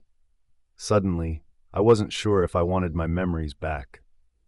If it were filled with me being a complete asshole toward Autumn, I wouldn't know how to forgive myself. What else could have happened for her to think I wouldn't believe what she had to say? What happened in that spring? I wanted to know more about that incident than anything else right now. She buried her face against my chest, and I didn't think I would love feeling her against me this much. It dawned on me that I would kill to protect this woman. I would never let anyone take her from me. Never. Not even my family. No one would ever be able to separate us. I know that there was evil waiting to tear us apart, but I would fight till my death to keep her. I was even more envious of my past self. He witnessed such a beautiful thing, and I hated how weak I was to forget something like that. How many moments like these have we had with each other that I'd forgotten because of the accident? Show me, I say in a hoarse whisper. Show me how you did it. I want to remember. I want to remember everything. Her eyes widen. I don't think I can do that. Her cheeks are bright red. Why are you nervous now? I whisper. You did it already, and you're the one that told me about it.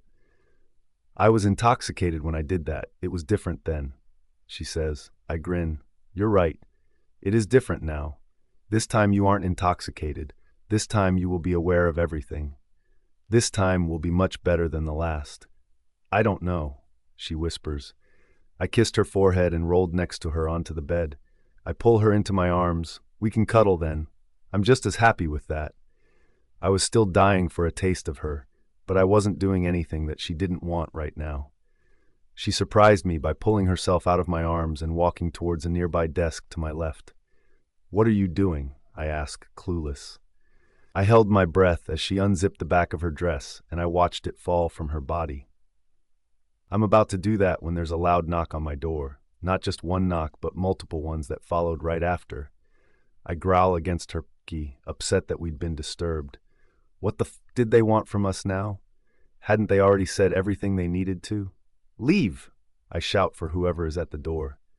Atticus! Damon shouts. Get out here now! We need to get Autumn out of here, immediately! I freeze. What the hell was he talking about? Why did we need to do that? Autumn. Atticus leaves me inside the room to speak with Damon. I quickly get dressed, and when the door opens again, he's the first person I see. I stop moving and possibly stop breathing as well. I see the panic in his eyes. Whatever Damon just told him has him almost hysterical. What could have possibly happened? Did his parents change their minds again? Did we have to leave? There were many questions racing through my mind, but I couldn't find my voice to ask any of them. I somehow knew that it wasn't that simple. What's wrong? I demand as I walk towards him, finally regaining control over my body. I thought we would finally have a night together without something horrible happening, but I was terribly wrong. They're coming for you, he says in an almost restless tone. I stiffen.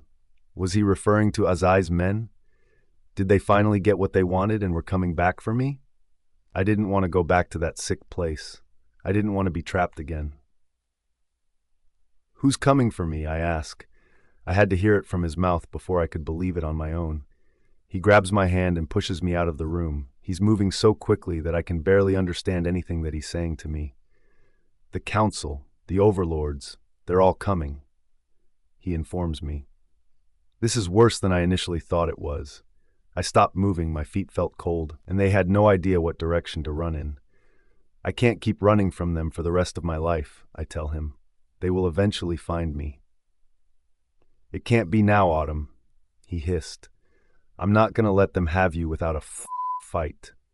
If we can escape now, before they get here, then we can create a plan that would save you from them.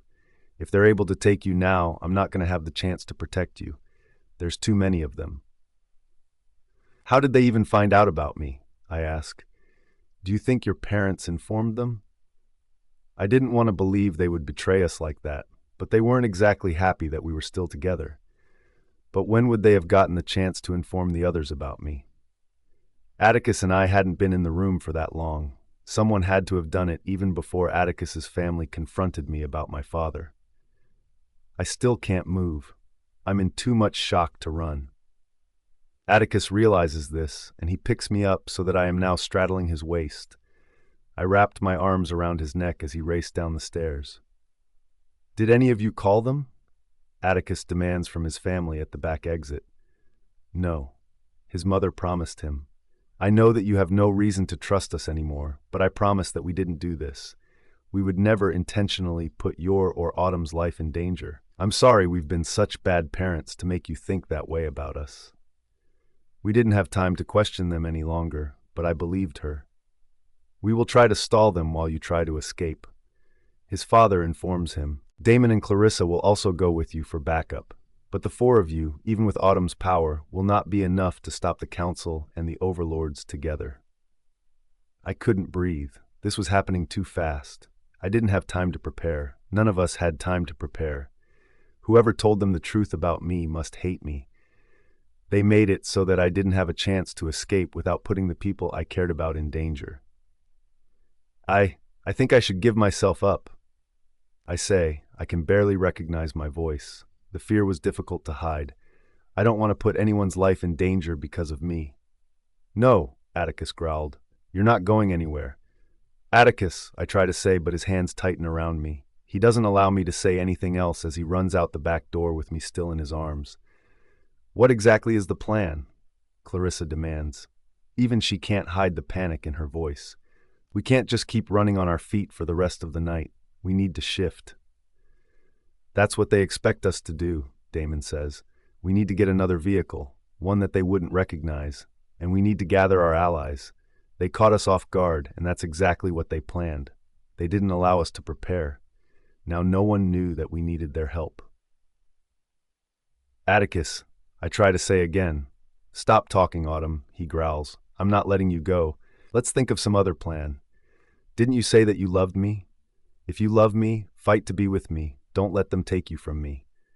I gasp. I did love him. I did want to fight to be with him, but I didn't want him or his family to get hurt because of me. I didn't know what the right thing to do was. A gut-wrenching scream rocks the forest, and we all stop moving. Mom? Damon whispers before it dawns on the rest of us that the sound did, in fact, come from her. Mom! Atticus shouts along with Damon for a second time. I'm going back, Damon shouts. She needs us. I'm coming with you, Clarissa tells him. Atticus looks at me and he seems troubled and conflicted about what to do. Your mother needs us. We can't leave her. We can't leave your parents. I tell him as I cup his cheek in the palm of my hand. His eyes close for a second and he leans against my touch. I know he wanted to keep me safe, but I wouldn't let him leave his parents behind because of me. When he opened his eyes, they were filled with so many emotions that I felt them throughout my body. He grabs my cheek with one hand and crashes his lips against mine. I'm sorry. He whispers through kisses. I'm so sorry that I must take you back to them. I'm so sorry, Autumn. He wasn't to blame for any of this. Whoever called the overlords and the council was responsible for our pain. Atticus was right earlier. I had to fight to stay with him. I had to fight with everything inside of me to be with him. I wouldn't let them take me away from him. I wouldn't. Autumn.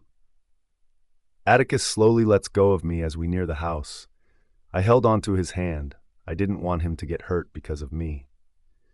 I know I'm the one that convinced him to return, but it doesn't mean that it was an easy decision to make. Hearing his mother scream was all I needed to know that this was the right thing to do. Whatever happened, I had to do everything I could to keep them all safe. I still hear the terrifying shouts and screams. They're not making this easier for us. Damon and Clarissa are among them, but I can't tell what they're saying. They're all expecting us to be gone by now. They don't know that we are back just for them. Atticus leans over and gives me one more kiss on my forehead. His lips linger on my skin, and I gladly lean into him. Neither of us knew what was about to happen, and it was terrifying not knowing.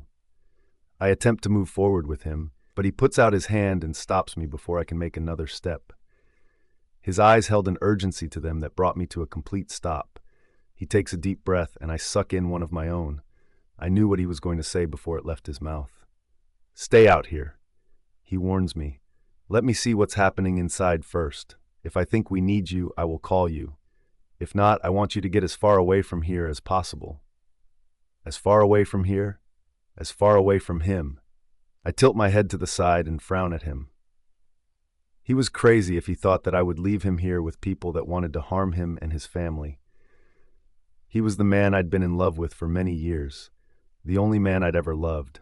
I would never leave him when he needed me. However, I knew I had to agree if I wanted him to leave. The shout gets louder and I begin to panic. We were running out of time. If we didn't get inside there now, his family would be in more danger than they already were. "Are you listening to me?" Atticus asks, waiting for my response. He hasn't moved an inch. The urgency in his voice has just increased, and I find myself nodding despite my desperation to keep him safe. I knew the moment that I heard the overlords hurting the people I cared about, no one would be able to stop me from joining in. Atticus's eyes are glued on my face, and his jaw clenches. He wants to believe I'm telling the truth. I try to keep an innocent expression on my face to make him feel less restless. He takes another deep breath and slowly lets go of me. I watch as he walks backward a few steps, still looking at me. It seems like he's trying to memorize every little detail on my face. I held my breath. How could I not love someone like him? He still looks conflicted, but eventually he turns and walks back into the house. I waited for a minute, letting him believe that I was truly listening to his request, but the moment that I thought it was okay for me to move, I was right behind him. Atticus doesn't even bother trying to hide. He walks straight toward the enemies. Why would he do that? He told me that he was leaving me behind only to find out what was happening inside so that we would have a better idea of how to react. He'd lied. I couldn't exactly complain since I'd also lied to him. We were both lying to protect each other. My eyes scan the room once more. I feel a chill run down my spine. This is the first time that I'm seeing the overlords in person. From what I knew about them, they rarely ever left their home. They only left it when it was something very important. I swallow the fear and worry down my throat. It's hard to believe that all these important people were here because of me, to take me down. I would never have thought I would have turned out to be this dangerous. They were so terrified of my father that they saw me as a big threat, just like him. How much trouble did Azai cause in the past for everyone to react this way because of him? Even now, it is hard to accept that my father was terrible and heartless. The overlords nod at Atticus the moment that they notice him. They were waiting, no doubt. They knew he would be back for his family. This was insane. How did my life become such a big mess because of one secret? If anyone had told me this was what my life would be like at this age, I would have never believed them. Atticus looks fearless as he stands next to his family. His mother was on the floor, and Mr. Fawn had her in his arms. Damon and Clarissa were guarding them along with Griffin. I had no clue as to where Dante and Anya were. Neither of them was here. They must have left before the news about the council and the overlords reached us. My eyes are solely on the enemies of the room. There were 8 overlords in total, and all of them were present today. They were dressed in very concealing black robes and looked like shadows of the night. I couldn't see their faces. They were covered by the robes. They often protected their faces when out of their home. They were also not allowed to have mates. Every 5 years, a new overlord is chosen, and the power is passed on to him. They were all chosen at the age of 18. Many parents trained their kids, hoping that their child would one day be selected. It was supposed to be a happy occasion, but I think it was far from it. Why would anyone want to live a lonely life? I believe that's why the overlords were always so bitter. They knew nothing about happiness or what it was like to be in love. They were all trained to be as heartless as possible in any situation. According to them, the heart forced you to make the wrong decisions. My eyes traveled to members of the council. Not everyone was present, but I still recognized a few of them. They were just as brutal as the overlords, maybe even more at times. The council only cared about themselves, even though they often claimed they also cared about the people. There were many at their mercy, and I often wished that they would appoint a new leader that cared about their people and didn't only want power. "Where is the girl?" one of the overlords asks. His chilling voice forced my attention back to them. I assumed that he had to be the eldest of them all, since the eldest was usually the one that did all of the talking. There is a short pause, and I see the panic on Atticus's face a second before he masks his emotions from everyone else in the room. I think he can sense my presence. He knows I'm near. He knows that I've disobeyed him. "What girl?" he asks, pretending to be clueless. There was another awkward pause as they listened to his response, waiting for him to say more. I flinch when they all laugh suddenly without warning, and another chill runs down my spine. They laughed without any humor, and it was one of the scariest things I've ever heard, especially since it wasn't just one of them. They were all in sync. Even though they're laughing, I can still hear the impatience in their voice. It wouldn't be long before they started to drill him for answers. My parents were not around, and the guards they left to protect me were nowhere to be found. The overlords must have already gotten to them before getting into the house. Atticus was right. Everything happened so quickly that we didn't have the opportunity to prepare for any of this. There were so many people that I knew would help us if they knew we were in danger. I think they knew this. It's why they came without any warnings. They weren't people that ever showed up unprepared. We should have known something like this would happen. We should have prepared for it. We were so busy dealing with everything that we made a huge mistake. We allowed them to trap us. Your wife. The older overlord answers him. Where is she? Can you please answer truthfully and save us the trouble of having to extract that information out of you? Painfully, might I add. Atticus narrows his eyes, and I know he would rather be killed than tell them where I was. My heart aches at that fact. I would never let him do something like that for me. Why do you want to know? He demands. The overlord stepped closer to him, and I dug my nails into my dress. If he dared to even lay a hand on Atticus, he would pay for it. I was waiting for the right moment to leave my hiding spot. I watch as the overlords all chuckle. Do they already know that Atticus and his family know the whole truth about me? How could they have possibly known that? Did they have a spy watching us all along? How long ago did they find out the truth? How long have they been watching us? There were so many unanswered questions, and I doubt they would be willing to answer them for us. She's the daughter of a very dangerous sorcerer, he answers him. Azai Rain. You may or may not know about him, depending on whether your parents followed our rules.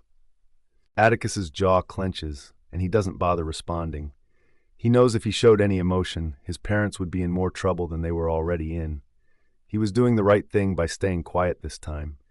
If none of us confessed and they had no proof, then they couldn't punish this family. When he gets no reaction out of Atticus, he takes another step closer. I held my breath, hoping he wouldn't try anything stupid. Azai was a dangerous killer, a sorcerer out of control. He was greedy and hungry for power. He continues when Atticus remains quiet. He didn't care about anyone other than himself. He didn't care about his lady, not even his children. That's why Autumn's mother killed him. She did what many others were already hoping to do. We're grateful that she made our work easier for us. If we had the chance, we would have done it for her. After killing him, she knew that her life and the life of her children were still in danger, even though she'd gotten rid of Azai. She knew that his men would have taken them from her. She knew that they would have found a way to kill her as well. So she ran. She ran to save herself and her children. We've been searching for Azai's 3 children ever since his death. His children will all suffer the same fate that he did. They don't have the inner strength to fight the darkness they were born with. Very soon, they will all follow in their father's footsteps. Autumn's mother? I think you're delusional, Atticus says. Your story makes no sense. I've never heard of an Azai Rain. Is this some sick joke? He tried to convince them that he was clueless about the entire thing, but they didn't believe him. They must already know too much about our lives. We received an anonymous tip that his daughter is none other than Autumn Fawn. Of course, we thought it was all an unbelievable lie. How could the Riveras have the daughter of Azai hidden from us all this time? How could the daughter of Azai also be married to a fawn? Both families hold such a high status in our society and are favored by the people. Why would they choose to protect the daughter of Azai? The prosecutor from the council asks. We were puzzled about this new information and even considered ignoring it. I hated that they mentioned our families. Were they planning on also punishing them because of me? I swallow. I wouldn't let them do that. I can't let them hurt my family. All they did was protect me. How could that be a reason for them to get punished? If you don't believe that it's possible, then why are you here? Atticus challenges them. Why are you trespassing in our home and threatening to ruin the good relationship that we have with both of you? One of the overlords laughs, the same one from before. Even though we thought that it was not possible, the claim was too serious for us to ignore it. We decided to wait until our source gave us some evidence to support their claim. Eventually, we received the proof we needed to believe it was true. We realized that the evidence was too great for it to be all a lie. She had to be his daughter. Now we want to see it for ourselves before we decide on what to do. He answers him. Atticus takes a step closer and glares at him. You have the wrong person. Autumn can't be his daughter. She's nothing like him. Whoever told you that must be trying to cause a conflict between us. My family has never broken the rules. Whoever it was that gave you this information must dislike us and are looking for a way to cause trouble for us. I thought so as well in the beginning. He confesses. But I'm even more convinced now that your family is trying to hide Autumn from us. If she isn't the sorcerer's daughter like you claim, then why are you keeping her from us? If she's not a threat to our people, why can't you just let us see for ourselves? Let us be the judge of whether or not our source was telling the truth. We promise to be gentle with her, as long as we prove it's all a lie. We understand who she is and what she means to both families. She will remain unharmed if her father is not Azai. Atticus narrows his eyes. We have good reason to be this way after you came here without any warning. All of you, not one. You all came. It seems like a threat to me. Autumn is not only my wife, she is also my mate. It's only natural that I want to protect her from all of you. Rarely will all the overlords leave their homes to visit my family unless they are prepared for a fight.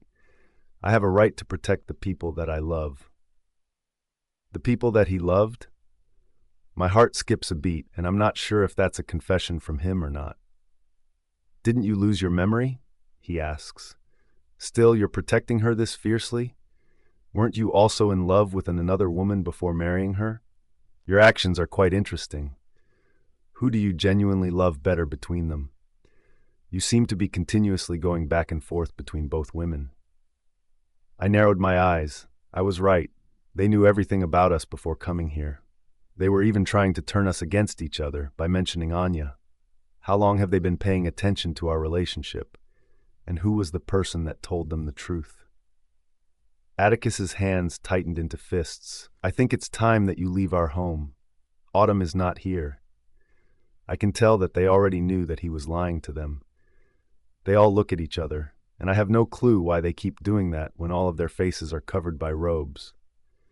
You said she's also your mate, the overlord says in a chilling voice.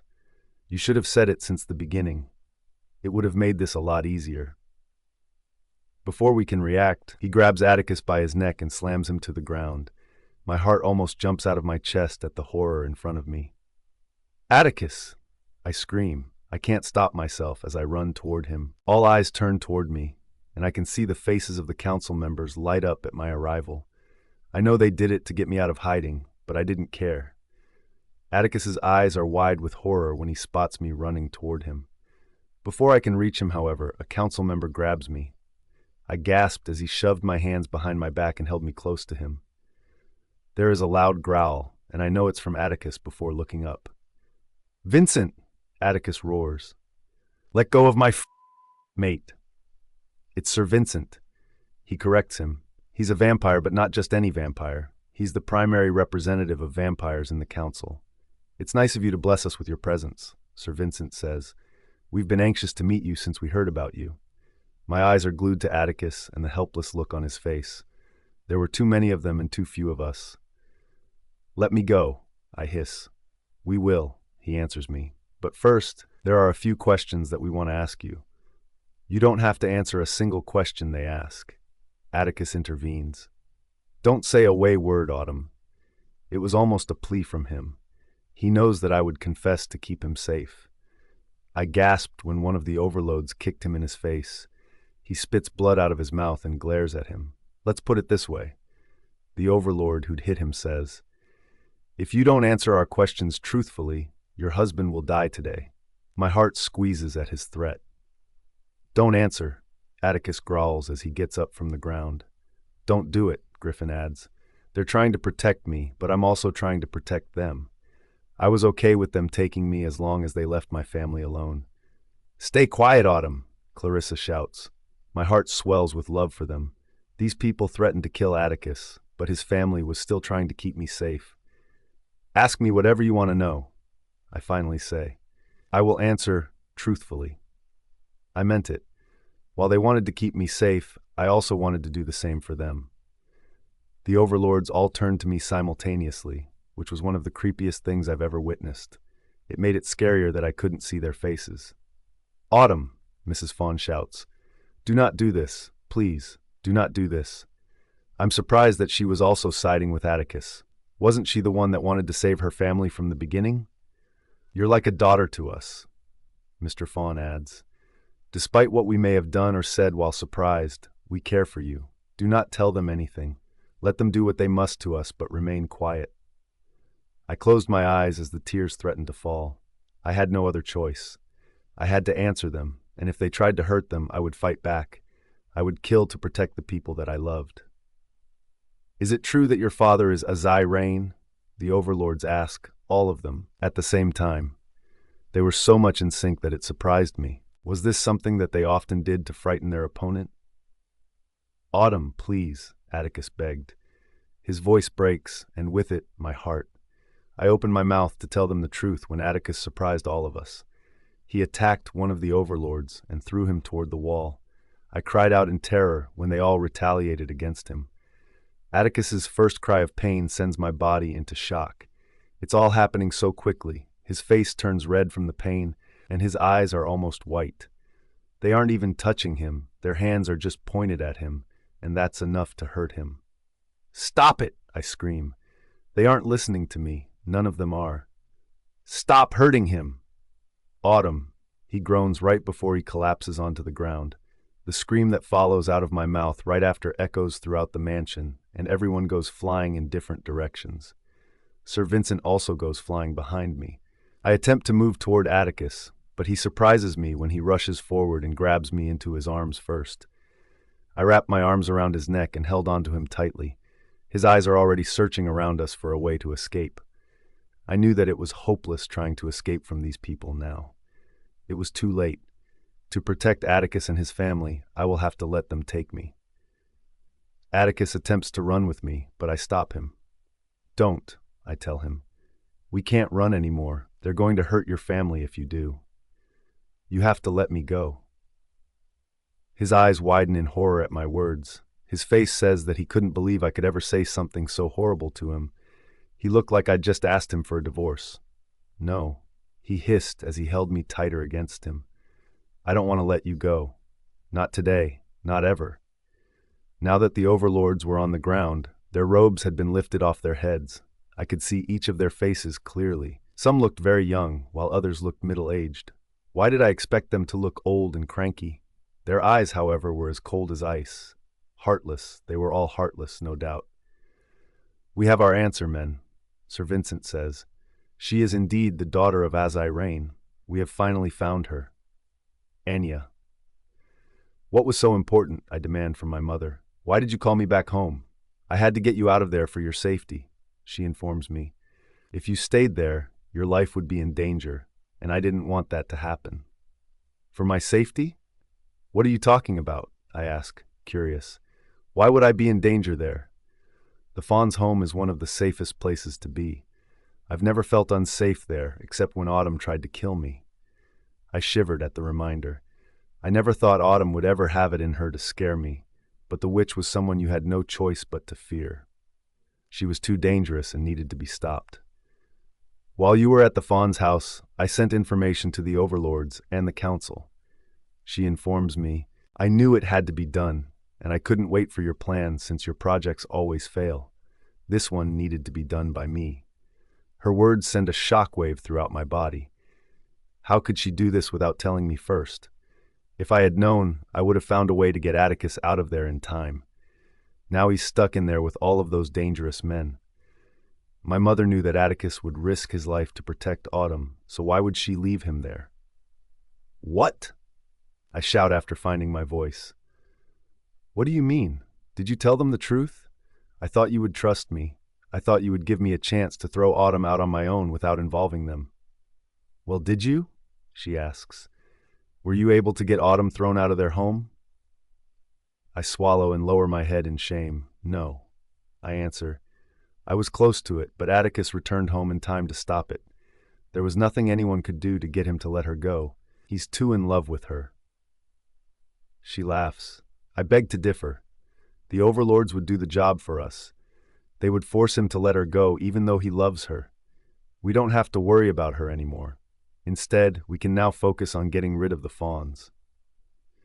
Even though Atticus had hurt me multiple times since the spell had been broken, I still cared for him. I still didn't want him to die, and I still wanted him to be mine.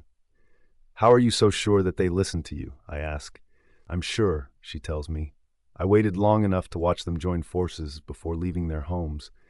They are no doubt already causing an uproar. But what about Atticus? I demand. I don't want him to get hurt. She narrows her eyes. He embarrassed you multiple times and chose Autumn over you. Why are you still interested in him? You can find any other man once all of this is over. You don't get it, I snap. Atticus is different. I chose him for a reason. I don't want anyone else but him. I can't promise that he will be safe. As long as he keeps protecting Autumn, he will be in danger, and there's nothing you can do about that. She points out. What do you think they're going to do to them? I ask her. I didn't want to see them torture Atticus. If the Fawns convince them that they don't know Autumn's true identity, they will give them a chance once they don't interfere with their plans. However, if they have proof that they already knew who she was and didn't report it to them, they may be locked up in cells for the rest of their lives, despite how rich they are.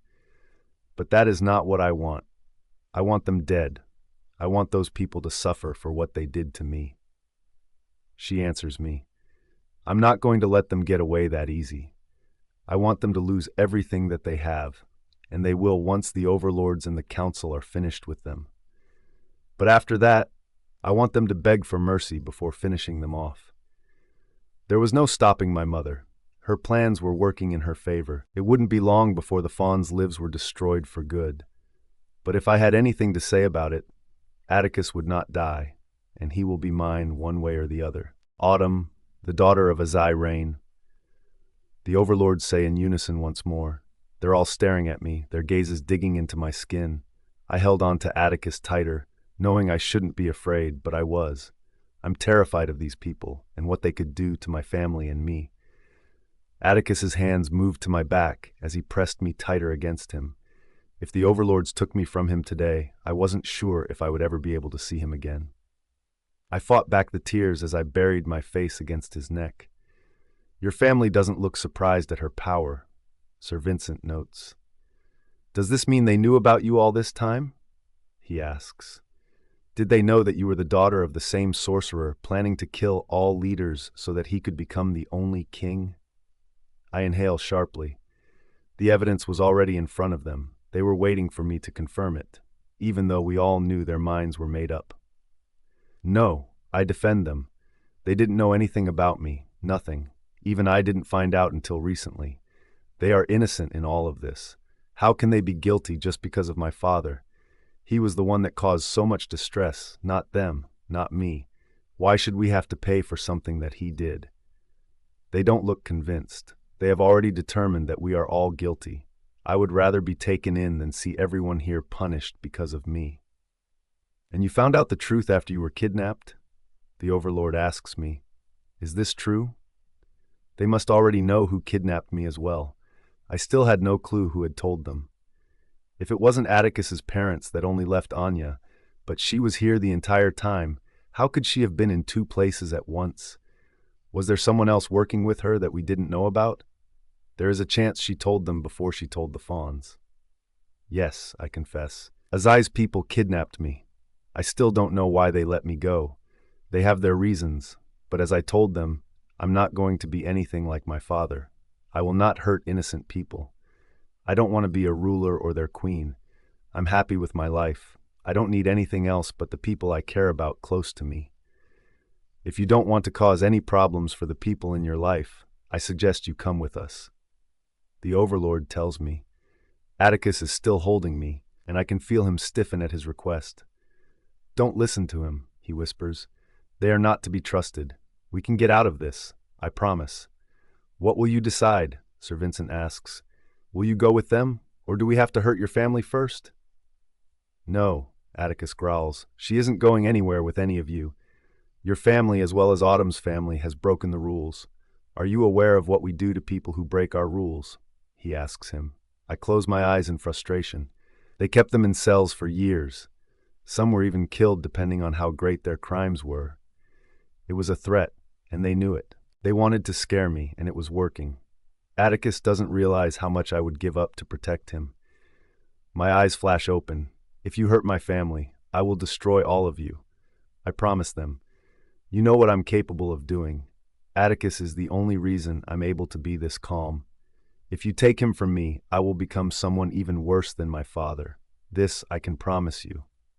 They chuckle. Even though you may have some of your father's power, you don't have enough practice to get rid of all of us. The best thing for you to do is to come with us willingly. We are also calm. We could have been much worse than this. We're trying to handle this situation in a civilized manner. We can only hope that you will also do the same. It was a difficult decision to make. I didn't want to leave Atticus without a fight, but I had no idea what these men were capable of doing. There were too many of them, and I knew they were prepared to kill if they had to. I was not okay with losing anyone here. I take one last look at Atticus, memorizing every feature on his face. His forehead creased as soon as I opened my mouth to speak. Okay, I whisper. I'll come with you willingly, but only if you promise not to punish my family and Atticus as well as his family. No one is to blame for any of this. If you punish them, I will not let it slide easily. If you let them all go without punishment, I will not cause any trouble.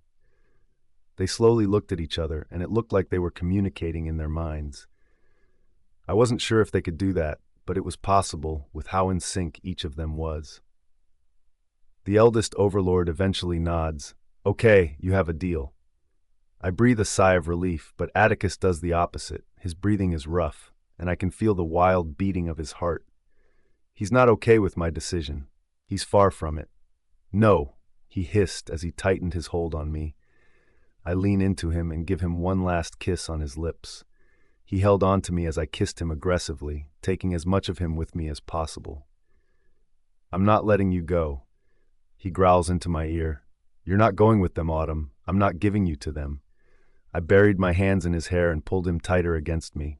Please don't make this harder than it already is. It's better this way. You can come up with a way to get me released. If we fight back, we can lose everyone that we love. You know that this is the only way for now. When he least expected it, I pushed him away from me hard. His eyes held a hint of betrayal as I walked over to the overlords, who wasted no time pulling me between them so that no one else could get to me. No, Clarissa screams. Don't take her. There's a lot of shouting afterward, but I can't see anything as I'm shoved out of the house and into a waiting vehicle. I know Atticus will try and follow us. I know that he isn't going to give up, but as long as they don't hurt him, I will keep my promise to them. Atticus! Atticus! Damon shouts as he tries to stop me from running after Autumn. Autumn! I roar. Autumn, please! I couldn't stop shouting her name. How could she do this? How could she let them separate us? Didn't she realize that it was more painful for me when she was not around? She was trying to protect me, but I could only be happy when I had her in my arms. Without her, my life was empty. Why didn't she realize that I needed her to survive? Don't go, Damon warns me. The last time you went chasing after her, you got into an accident. We almost lost you. You still haven't recovered from it. Let's all stay calm and think before we act carelessly and make this worse. Before he can say anything else, I'm already out of the door. Atticus, they all shout. I didn't care what anyone had to say. I wanted to get my wife back. I wouldn't be able to go a day without knowing that she was safe. I jumped into the first car I saw and revved the engine before racing out of the driveway. I would not let them take her from me. Weirdly enough, that one thought awakened a distant memory inside of me. It wasn't the first time I had thought those words. My eyes narrow as I spot the vehicles taking her away from me. There were many of them, not just one, and I wasn't sure which one they had her in. I mashed the accelerator harder. I couldn't lose her for a second time. I couldn't fail her again. I had to save Autumn this time. I had to protect her. I loved her. I loved Autumn so much. Loving her was another memory that was buried inside of me. I felt it all slowly coming back to me, making it hard for me to concentrate on the road. I searched my mind for the rest. I wanted to remember her. I wanted to remember marrying her. I tried to remember every chance I got to touch and kiss her, every chance I got to see her smile. Even though it bothered me, I wanted to remember the times I hurt her so I could make it up to her. I wanted to remember every memory as long as she was in it. My eyes widen when I spot a figure flash in front of the car, and I mash the brakes hard. As the tires screech, so does my brain. I can hear a ringing in my head as my mind triggers the memories that were buried since my last accident. I can see her now, Autumn, in her wedding dress. I can hear our vows. I remember placing the ring on her finger. I remember the night in the spring. I remember her kissing me on the boat in front of everyone. I remember loving every second of it. I remember making her cry. I remember hurting her because of my mixed emotions toward Anya. I remember her telling me how much she loved me for many years. It was all there. My memory of the accident was also back. A woman had run in front of the vehicle. She was the reason I'd lost control. And if I didn't stop the car now, I'd be in another accident. I can't risk losing my memories of her all over again. I couldn't let that happen. I never wanted to forget Autumn. Never. I tried to regain control of the vehicle, but it had a mind of its own and was heading straight toward a tree. I roar. Why was this happening again? I can't let it happen. I press down on the door handle and push it open. It goes flying as it hits a pole, and I don't see it again. Suddenly, there is a bright light, like a flash of lightning, and without warning, I'm pulled out of the car. What the fuck was that? I'm on the ground watching the car collide with the tree and go up into flames. I'm not sure how I even managed to get out in time to begin with. I hear footsteps and examine my surroundings. A man is standing in front of me. He looks my age, possibly younger. I'm not sure, not with my head still spinning. His hair is ash blonde, similar to Autumn, but his eyes are a crazy mixture of silver and black. He looks cold and distant, dangerous also. Who are you? I ask him. Was it you that got me out of there so quickly? There is a slight pause as the car goes up into more flames. He doesn't even flinch like he's used to things like that. Cassius, he answers. My name is Cassius. How? It looks like you were chasing someone. You're wasting time speaking to me. He cuts me off. I don't get time to ask any more questions as he gets into his vehicle and speeds off. The pain in my head and the memory of Autumn and how much she loves me were enough to make me forget about him, at least for now. I close my eyes. It was no use chasing after the overlords now. They are already far. I would never get to them in time, and even if I did, what could I possibly do with that many of them? Damon was right. I had to reason. If I wanted to save Autumn, I needed to devise a plan first. But I knew that I couldn't do this on my own. I had to seek help from just the right people, and I knew who to look for. I dropped myself onto the road. Every memory of Autumn was back. If I thought I loved her before, I realized that I loved her so much more now. The woman was the reason for my existence. I would do anything for her. I can't believe I ever forgot our time together. They're the most precious memories of my entire life. Autumn has always been the woman for me, and it took me too long to realize it. I had to get her back. I had to save my wife, my mate, my everything. Autumn! What was that? I demand as I hear an explosion. I try to look back, but they grab my neck and keep my head facing forward. It's nothing for you to worry about, they assure me. My heart is racing, and I know I can't trust them. Atticus warned me that they couldn't be trusted. If you're thinking that we broke our end of the promise, you're mistaken. Owen, the eldest overlord, said, I just learned his name after hearing the others call him that. We did not hurt any of your loved ones, at least not yet. If you try anything stupid, that will change quickly. I swallow and settle back into my seat without saying another word. Where are you taking me? I ask after a few minutes have passed. Back home, where we live. Alistair answers before Owen can. They were a lot more relaxed now that they had me. It was another side to them than what I just saw. Why are you taking me there? I demand. Don't you want to kill me? Don't tempt me to do it right now, Jagger warns. I bite my lips to force myself to remain quiet. I'm not sure if they were carrying me to their home to torture me. I just knew that there was a reason that I was still alive. I had no clue what that reason was, however. They weren't taking any chances with me. They made me switch vehicles multiple times throughout the trip back to their home. It's almost like they were scared that they would be ambushed. Were they looking out for my father's men? I was surprised that they'd let me get taken by the overlords in the first place. Did they not want me alive? I was sure that they were keeping a close eye on me. They must know by now that the overlords have taken me. Finally, Jagger mumbles. She's quiet. My eyes are closed, and he might think that I'm asleep. No one thinks you're asleep, someone says. I opened my eyes wide, and it was the one with deep blue eyes. His name was Dash. How the hell did he know what I was thinking? He smirks. Are you surprised I can read your mind, girl? I was so shocked that I felt sick to my stomach. How long has he been reading my mind? Since the very beginning, he chuckles. I'm the one that told my brothers we could trust your words. I knew you wouldn't try anything stupid to protect Atticus.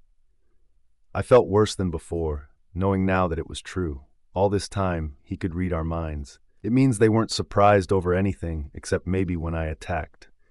They played with us while asking those questions, waiting for our responses. How many people were aware that Dash could read their minds? I assume they're only letting me in on the secret, because they knew they would eventually get rid of me. They weren't worried about me letting anyone else find out the truth. What special abilities did the others have? Was Dash the only one that could read minds? He claimed that he was the one that confirmed they could trust me, which meant he had to be the only one that was able to tell I was being honest.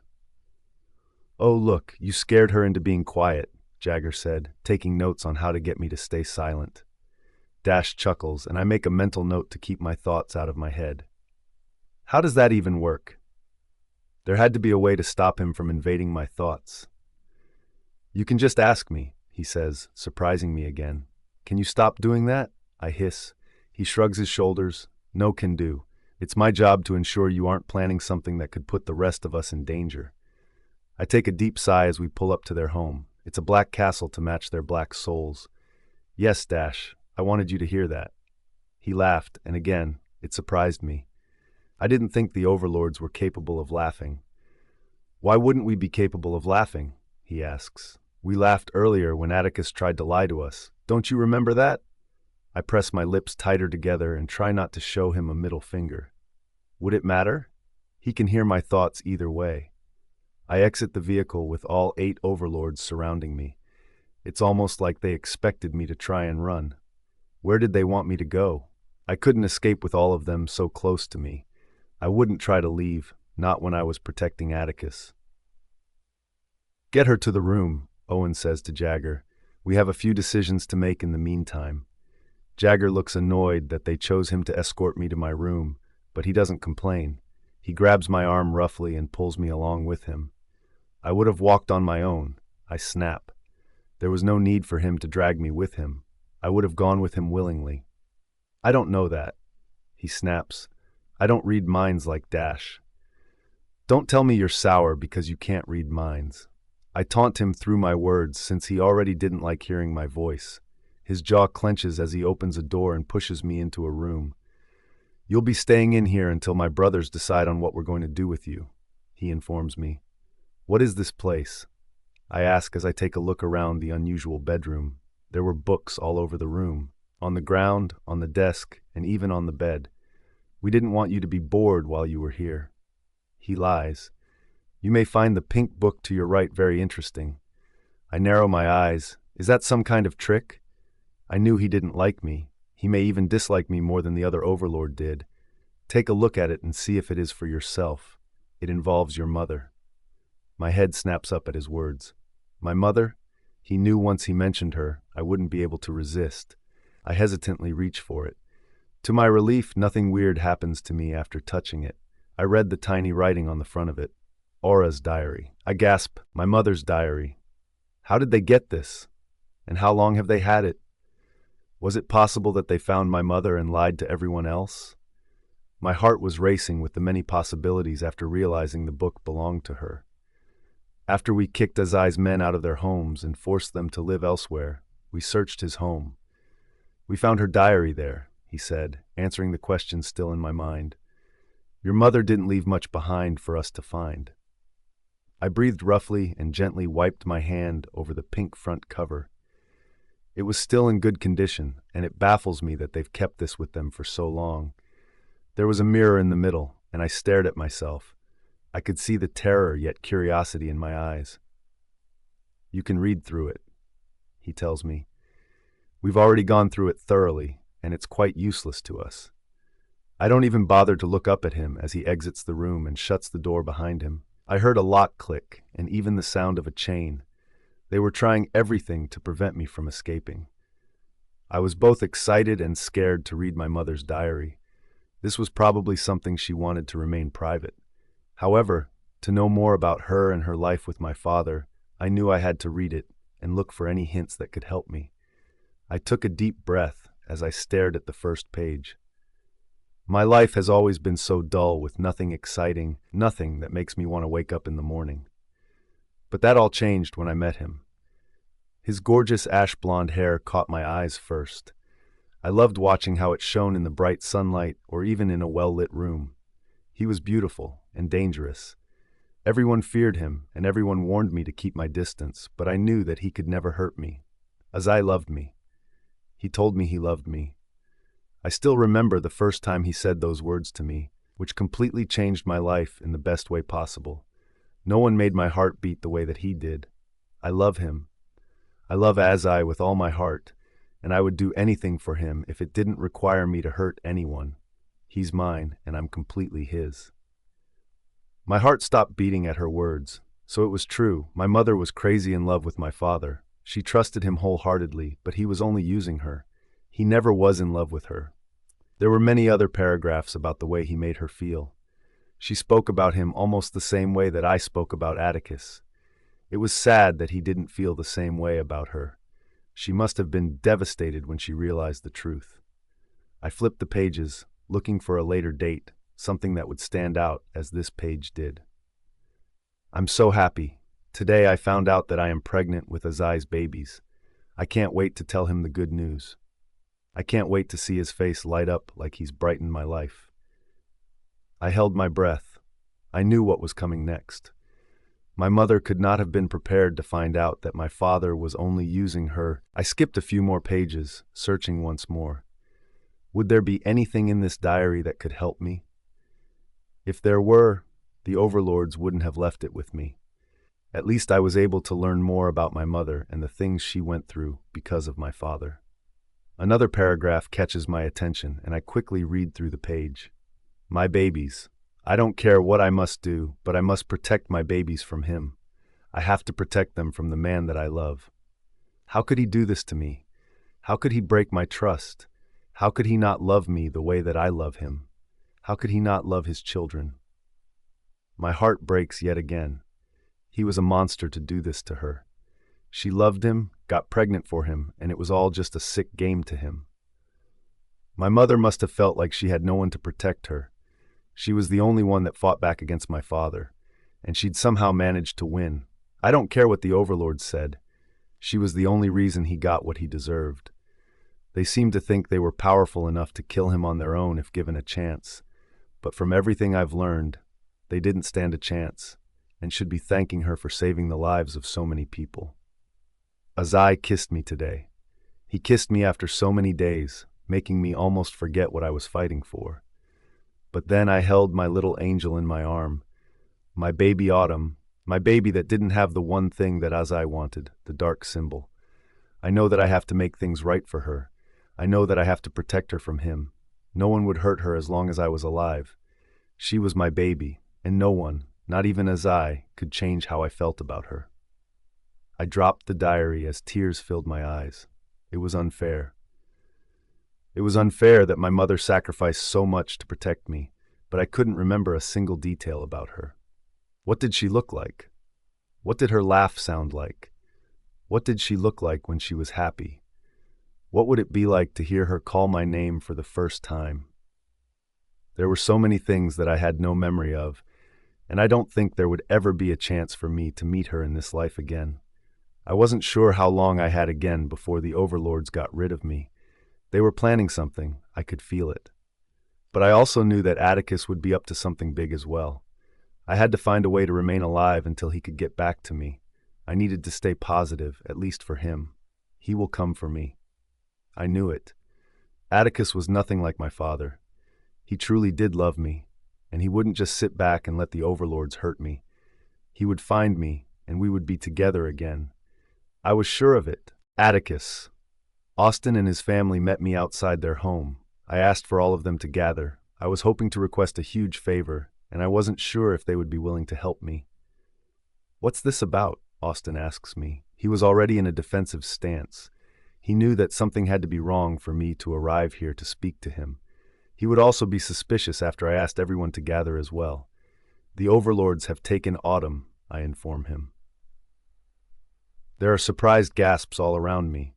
Everyone is shocked that I've mentioned Autumn and the overlords in the same sentence.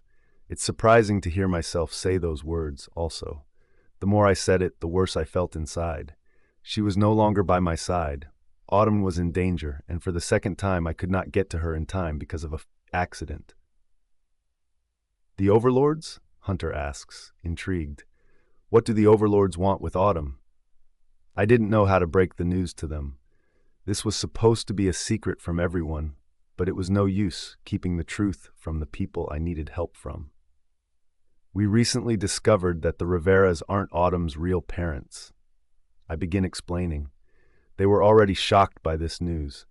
I couldn't imagine their reactions when I told them the whole truth. "Her father is a sorcerer called Azai Rain. I'm not sure if any of you have ever heard that name before today." "Azai Rain?" Hunter asks, his eyes wide. I'm surprised that he knows anything about him. "How do you know him?" I ask. "According to the council, as well as the overlords, no one is supposed to speak about him. I knew nothing of him until I learned the truth." Hunter doesn't look proud of his knowledge of Azai.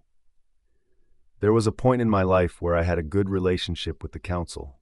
Once you're allied with them, you learn plenty," he tells me. I know the crazy Azai did.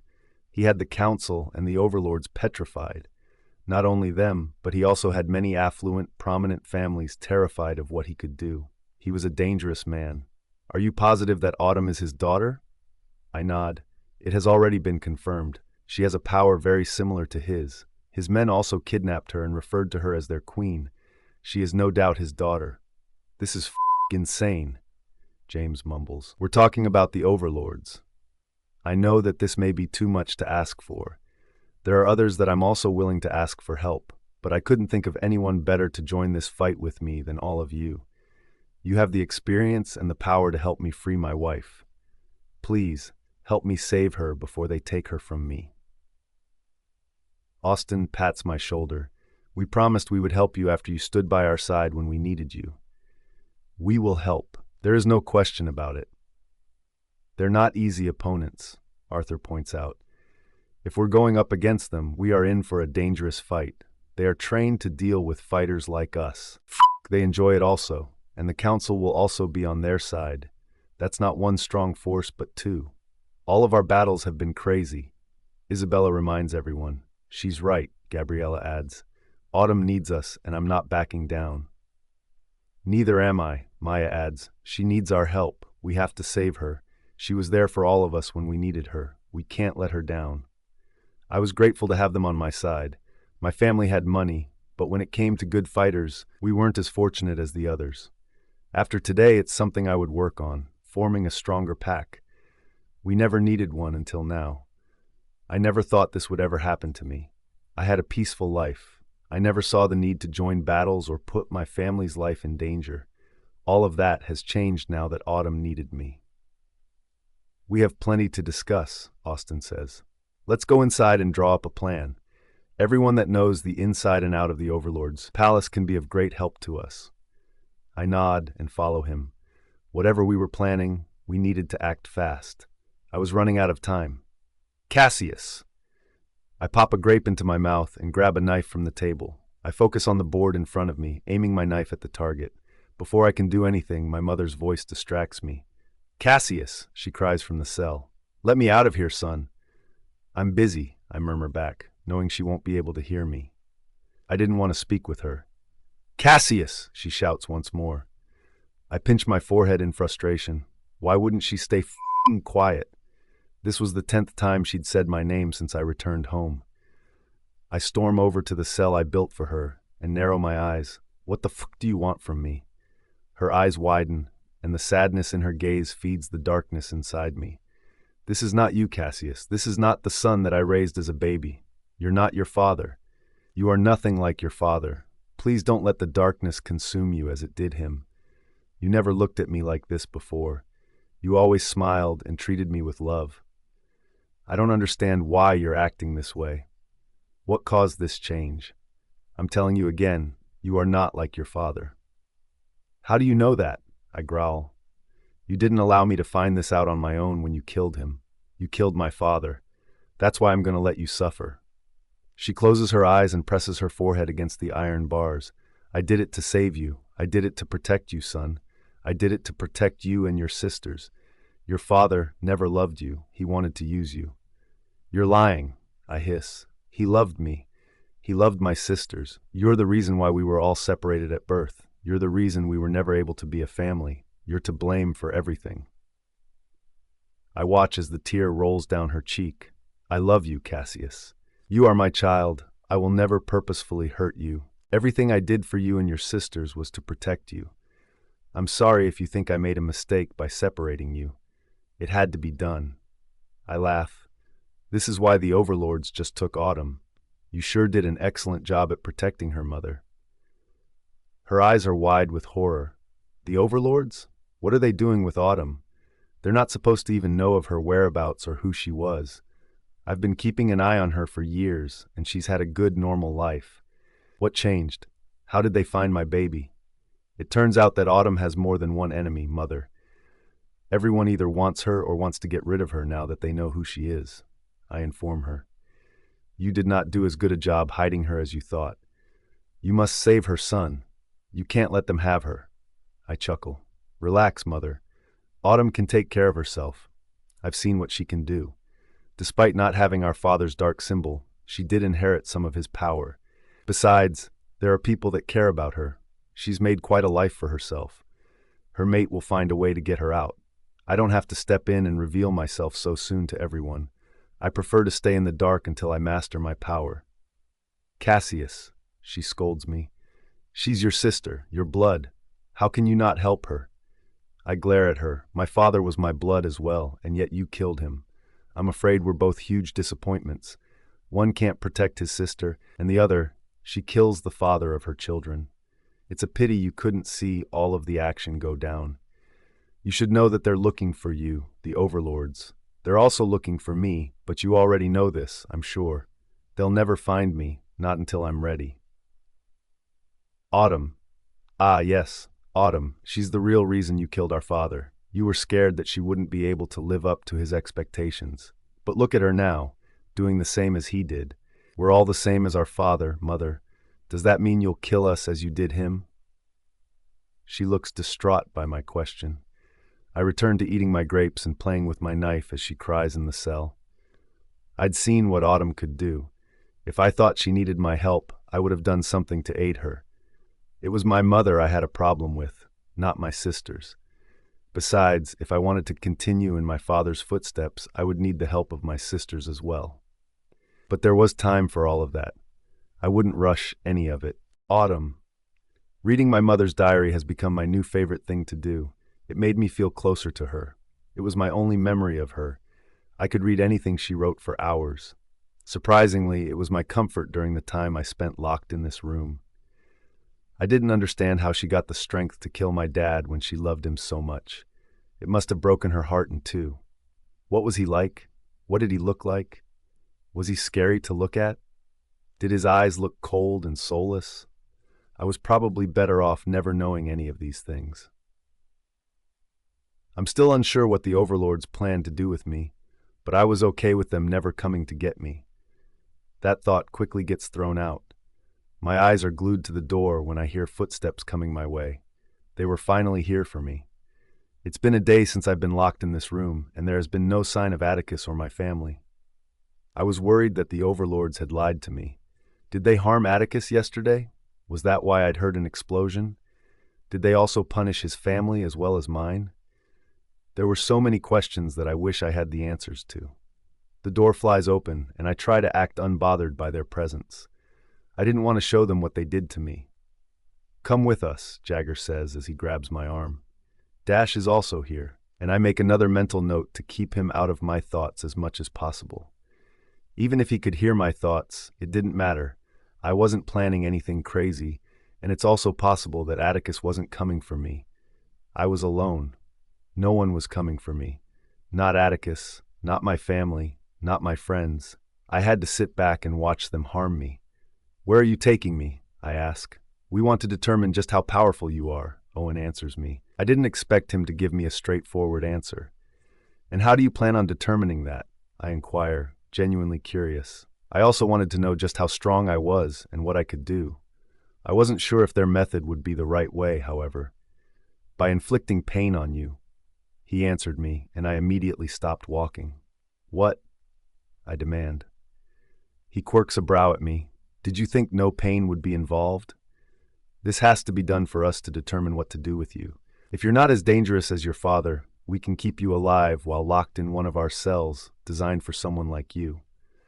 However, if you're just as powerful as your father, we will have no choice but to get rid of you."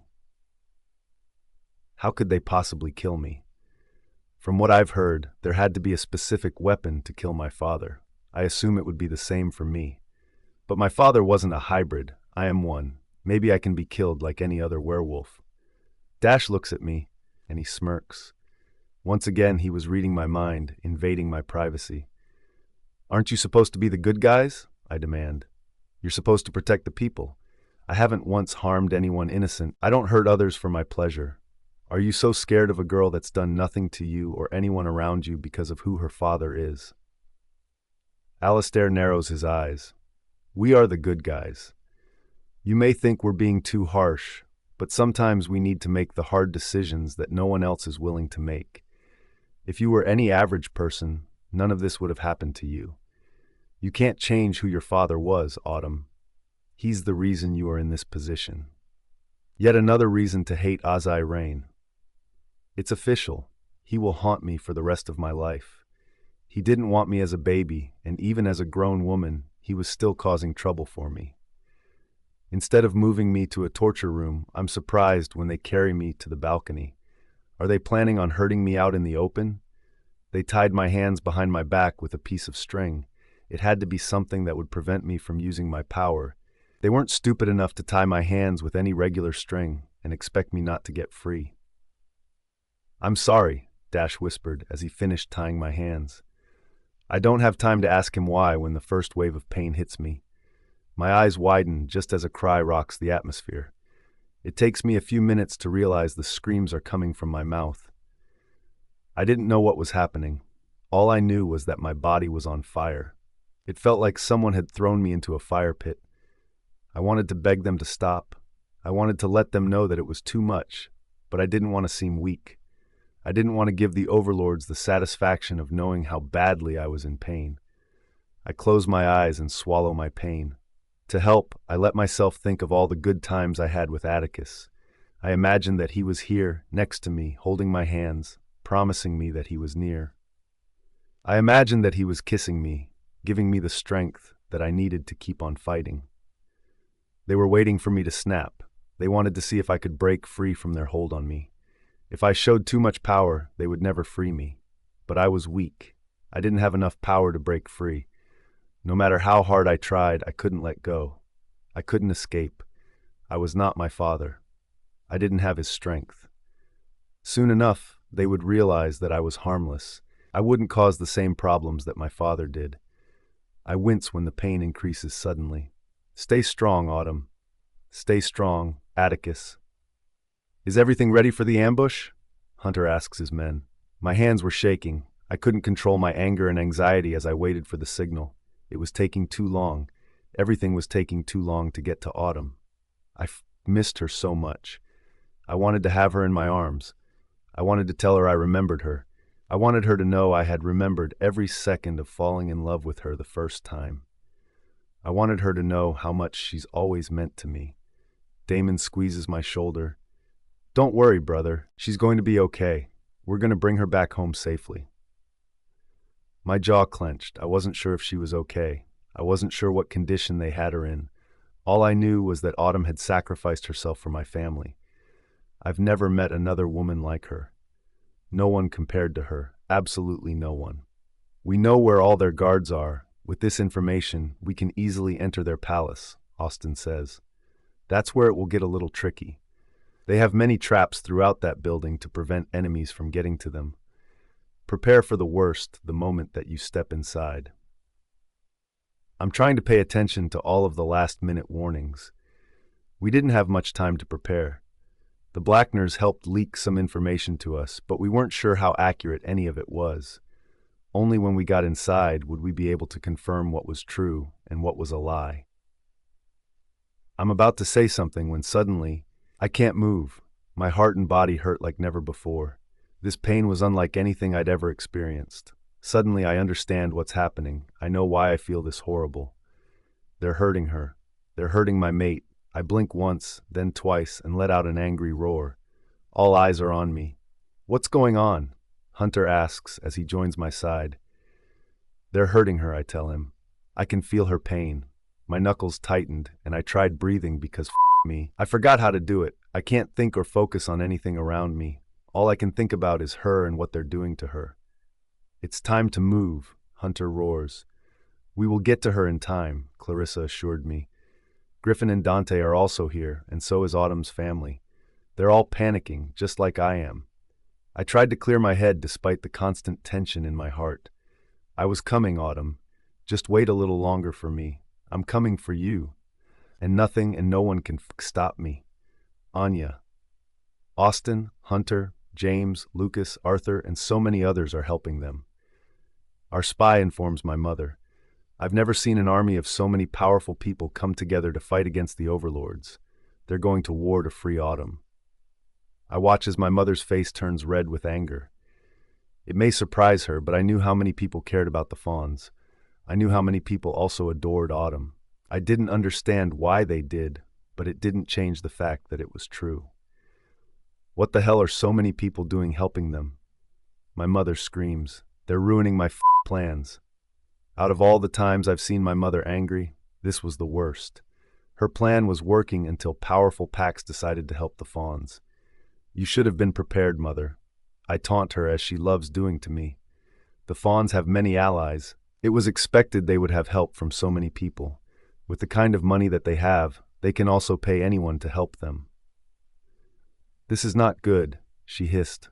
If Autumn gets freed from the overlords, we won't get another chance to get rid of Atticus's parents. They will be too powerful. No one will be able to stop them. Do you think the overlords may win the battle? I ask the spy.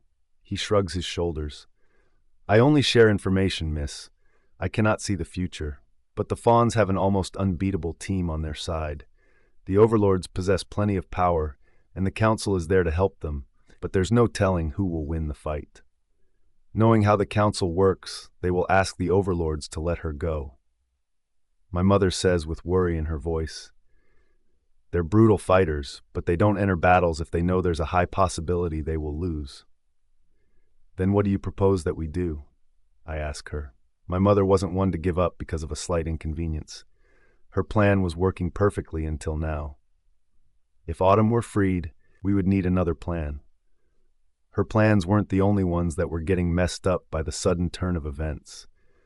My chances of being with Atticus had also decreased now that he was so close to getting her back. I was willing to do whatever it took to make my mother's plan work.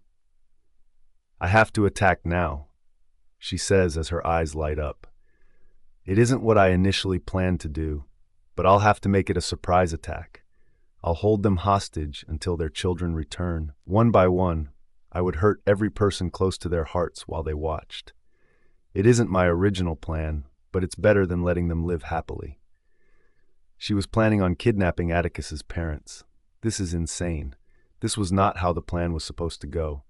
If she kidnapped them, wouldn't that mean they would know who I am? I wasn't ready to reveal the truth. Does this mean you'll tell them the truth about me? I ask.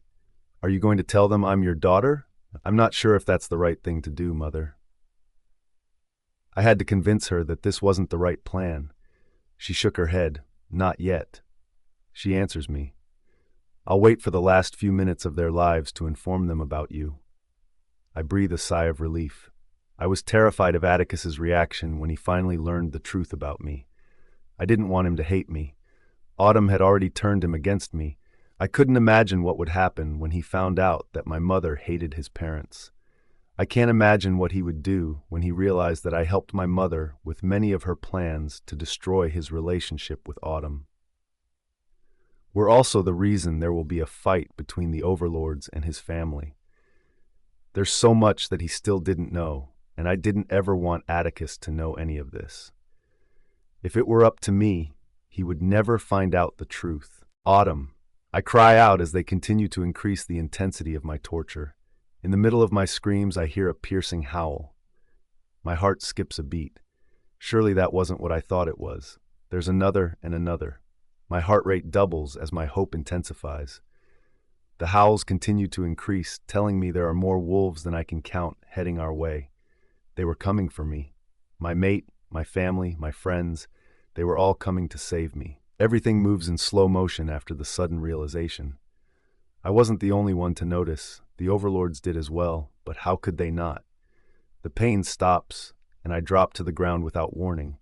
I'd managed to stay upright the entire time, fighting back as much as I could. What the hell is that? Jagger demands. It's an ambush, Dash says with his eyes glowing. They're coming our way. Prepare for a battle. There's shouting all around me. I didn't think the overlords had ever looked this worried. I knew what they were capable of doing. I knew that I could lose the people I loved and cared about today if I didn't find a way to stop all of this from happening. I wish there were another way to resolve this. I wanted the overlords to believe me when I told them I was nothing like my father. How dare they step foot in our territory, Alistair growls. No one has ever been stupid or brave enough to question our choices. It's because of her, Owen says with dark eyes. They love her. She's even more dangerous because she's loved. There are people in this world that would give their lives to protect her. My eyes widen at his words. I didn't realize how loved I was until now. Despite not having my biological family by my side since a child, I still managed to find people that loved me like I was their own. My heart swelled with love and appreciation for each of them. I was even more desperate to save them now. It was up to me to do everything in my power to protect them. They were here for me, and I wouldn't be able to live with myself if anyone lost their life today because of me. Somehow or the other, I would find a way to keep everyone I cared about away from danger. All of this can be stopped. I try to reason with them. There's no need for a battle today. If you listen to me, if you open your mind to what I have to say, this can all end. I was hoping that I could find a way to get them to act rationally. They knew just as much as I did that both sides would be in danger due to this upcoming battle. How do you propose that? Jagger asks. You need to let me go, I answer him. They're here for me. They won't leave until you give me up. If this battle begins, we are going to lose plenty. I'm not the only one who will lose people I care about. You will also lose those closest to you. Please stop this before it's too late. If I remember correctly, if one of you dies before you can give your power to another, that power ends with you. I don't think you want that to happen today. Everything you've worked for will be destroyed in one day if you choose pride over your safety. It was the truth. I wasn't just saying it to scare them. This had to be stopped before anyone got hurt. This isn't about pride, girl, Alistair hissed. This is about the safety of our world and its people. You are still not to be trusted. You've heard what your father did to others, but you weren't here to witness it.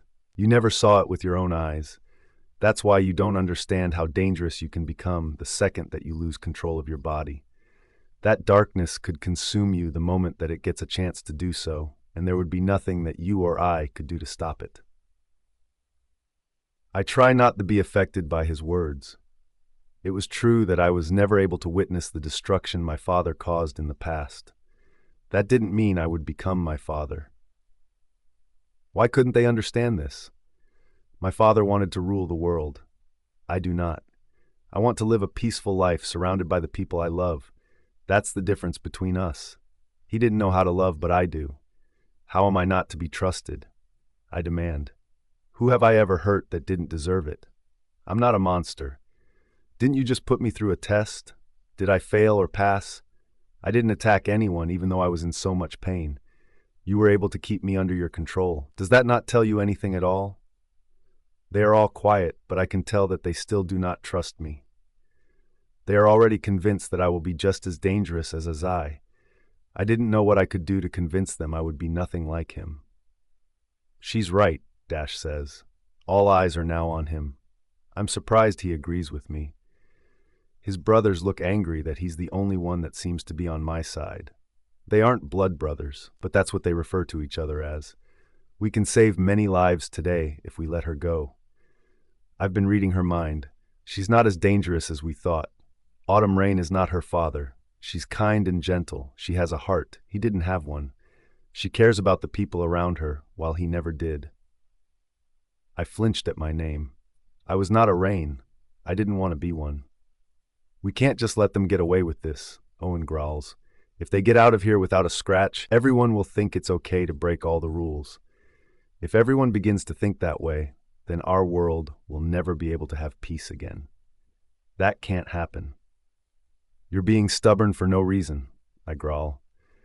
You're willing to put your brothers in danger so that you can prove a point? Why couldn't they listen to me? Why weren't they listening to Dash?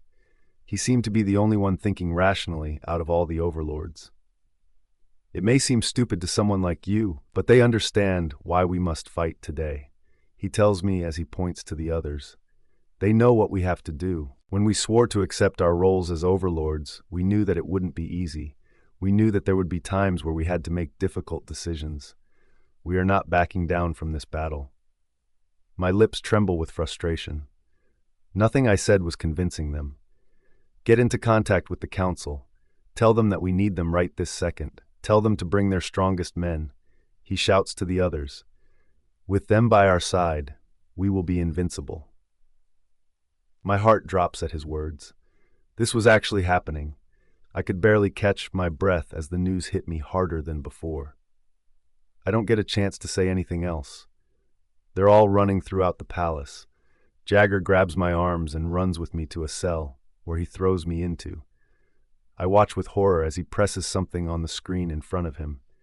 Whatever it was, it must have been to keep me locked inside of here. Listen to me, I beg. You need to convince them to stop this. You will lose your family. I know they're your family. You will lose them, Jagger. I've seen these men fight. I'm sure you've heard everything about them. They're popular for the battles they've won when joined together.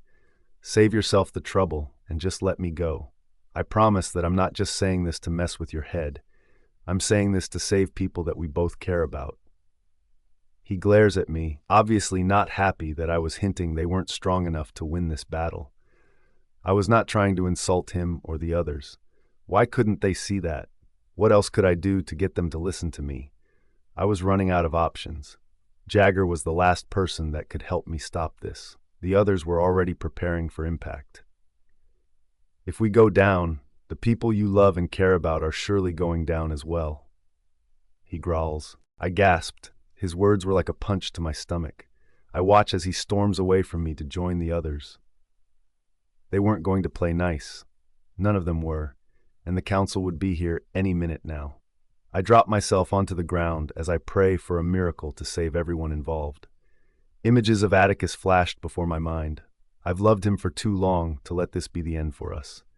Since we've married, we haven't gotten a single day without someone or something trying to separate us. I couldn't just sit here and watch everything happen. The overlords didn't know that I was hiding my power, pretending that I was weak earlier so that they didn't think of me as a threat anymore. While it may have worked to convince Dash, the rest of the overlords hadn't been convinced. If I tried hard enough, I could break free from the cell. I had faith that I could do it. I could always fight the hardest when the people I cared about were involved. This time they were all here, every single one of them. I could feel their strong presence. My love for them will help me break free. I grab the iron bars and my eyes widen when it burns me. An involuntary cry leaves my mouth as the pain travels throughout my body. I'm forced to let go and stare at it in horror. It wasn't any average cell. It was most likely designed just for my father or recently built just for me. Was this the cell they planned on locking me in once they decided to keep me alive? It had to be. They would have used all their resources to ensure it was strong enough to trap me for as long as they desired. I listen closely as the howls get louder. This only means that they'd reached the palace. A chill runs down my spine. They were moving quickly. I was running out of time to stop this mess. Dash! I scream. Jagger! Someone! Anyone! Stop this madness! I knew it was useless calling out to them, but I was desperate to try anything. The thought of anything horrible happening to Atticus was killing me inside. I was supposed to keep him safe. Letting the overlords take me from his home was a decision that I made to protect both him and his family. My plan was backfiring. I thought I was doing the right thing by letting them take me, but I only realized that I'd put more people's lives in danger by my actions. My eyes widen when I hear a roar followed by a collision. It was happening. The fight had started between them, yet I was still locked inside this damn cell. I was going to miss the entire battle if I didn't find a way to get out of this blasted thing. My hands are trembling with fear for the lives of the people I love the most. I close my eyes as I try to find the inner strength I need to break free. I didn't know how powerful I was, but I knew that nothing would stop me today from saving those that I loved. I continued to think of Atticus, Clarissa, my parents, my siblings, Griffin and his brothers, Gabriella, Maya, and their families. Say it, say it, say it. I covered my ears as the words kept repeating in my head. Bound by this cell, break me free with this spell. Bound by this cell, break me free with this spell. My eyes flash open, and I can feel the darkness within me rise. Bound by this cell, break me free with this spell. I'm shouting, screaming the words. I don't even blink when the iron bars break in half in front of me and go flying into the walls. My lips part as I watch the entire thing break apart. The sound it makes forces me to cover my ear. It was crazy to think that the overlords must have been convinced this cell would be able to hold me, but somehow I was able to break the entire thing into multiple pieces right before my eyes. Luckily, no one was guarding me. Everyone was too busy in the battle to realize that I'd just broken free from the cell. This was my opportunity to get the hell out of here. My heart was pounding as I ran throughout the palace, following the sounds. There are so many growls and deafening screams that I'm scared I'm already too late. Atticus, I screamed as I ran through the halls. Atticus! I was terrified that they'd already gotten to him. I know he can't hear me, and I should keep my mouth shut before the overlords realize I'd gotten free, but I can't stop myself. I need to find him. I need to confirm that he's safe. I rushed out into the balcony. I knew I could get a good view of everything from there. I spot Austin's and Hunter's wolves. They're doing insane damage to their opponents. It was hard to find who I was looking for with the number of wolves all attacking at the same time. A loud horn pierces the sky, and my heart sinks when I see members from the Black Council only a short distance away. They'd finally reached, It will get only worse from here. There was still no sign of Atticus. I was beginning to panic. I had no idea where to find him. He was supposed to be with the others. Where was he? Where was my mate? I was crying out inside for him. If anything happens to him, I will never be able to forgive myself. My heart stops beating when someone grabs me from behind. I gasp when his lips crash to my neck. Thank God I've found you. And just like that, my heart begins to beat again. Atticus. I couldn't believe he was holding me. Was it possible that I was hallucinating? I slowly turn around in his arm, and my eyes widen as I stare at him. It was indeed my mate, my husband.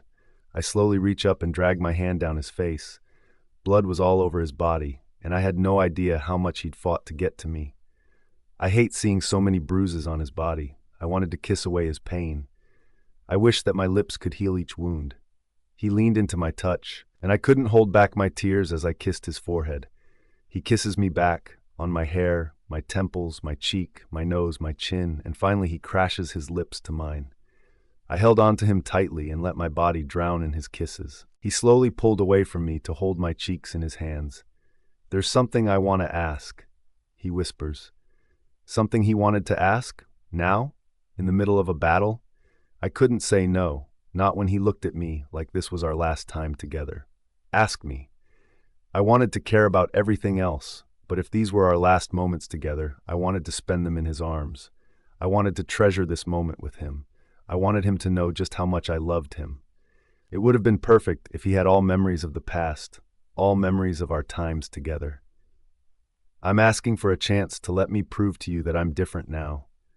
I'm asking for a chance to prove that you're the most important woman in my life. No one else. I know I can't just say words and expect you to believe them, but please, give me this one chance. I can't function knowing you've given up on me, Autumn. I need to know that there is still time to fix things between us.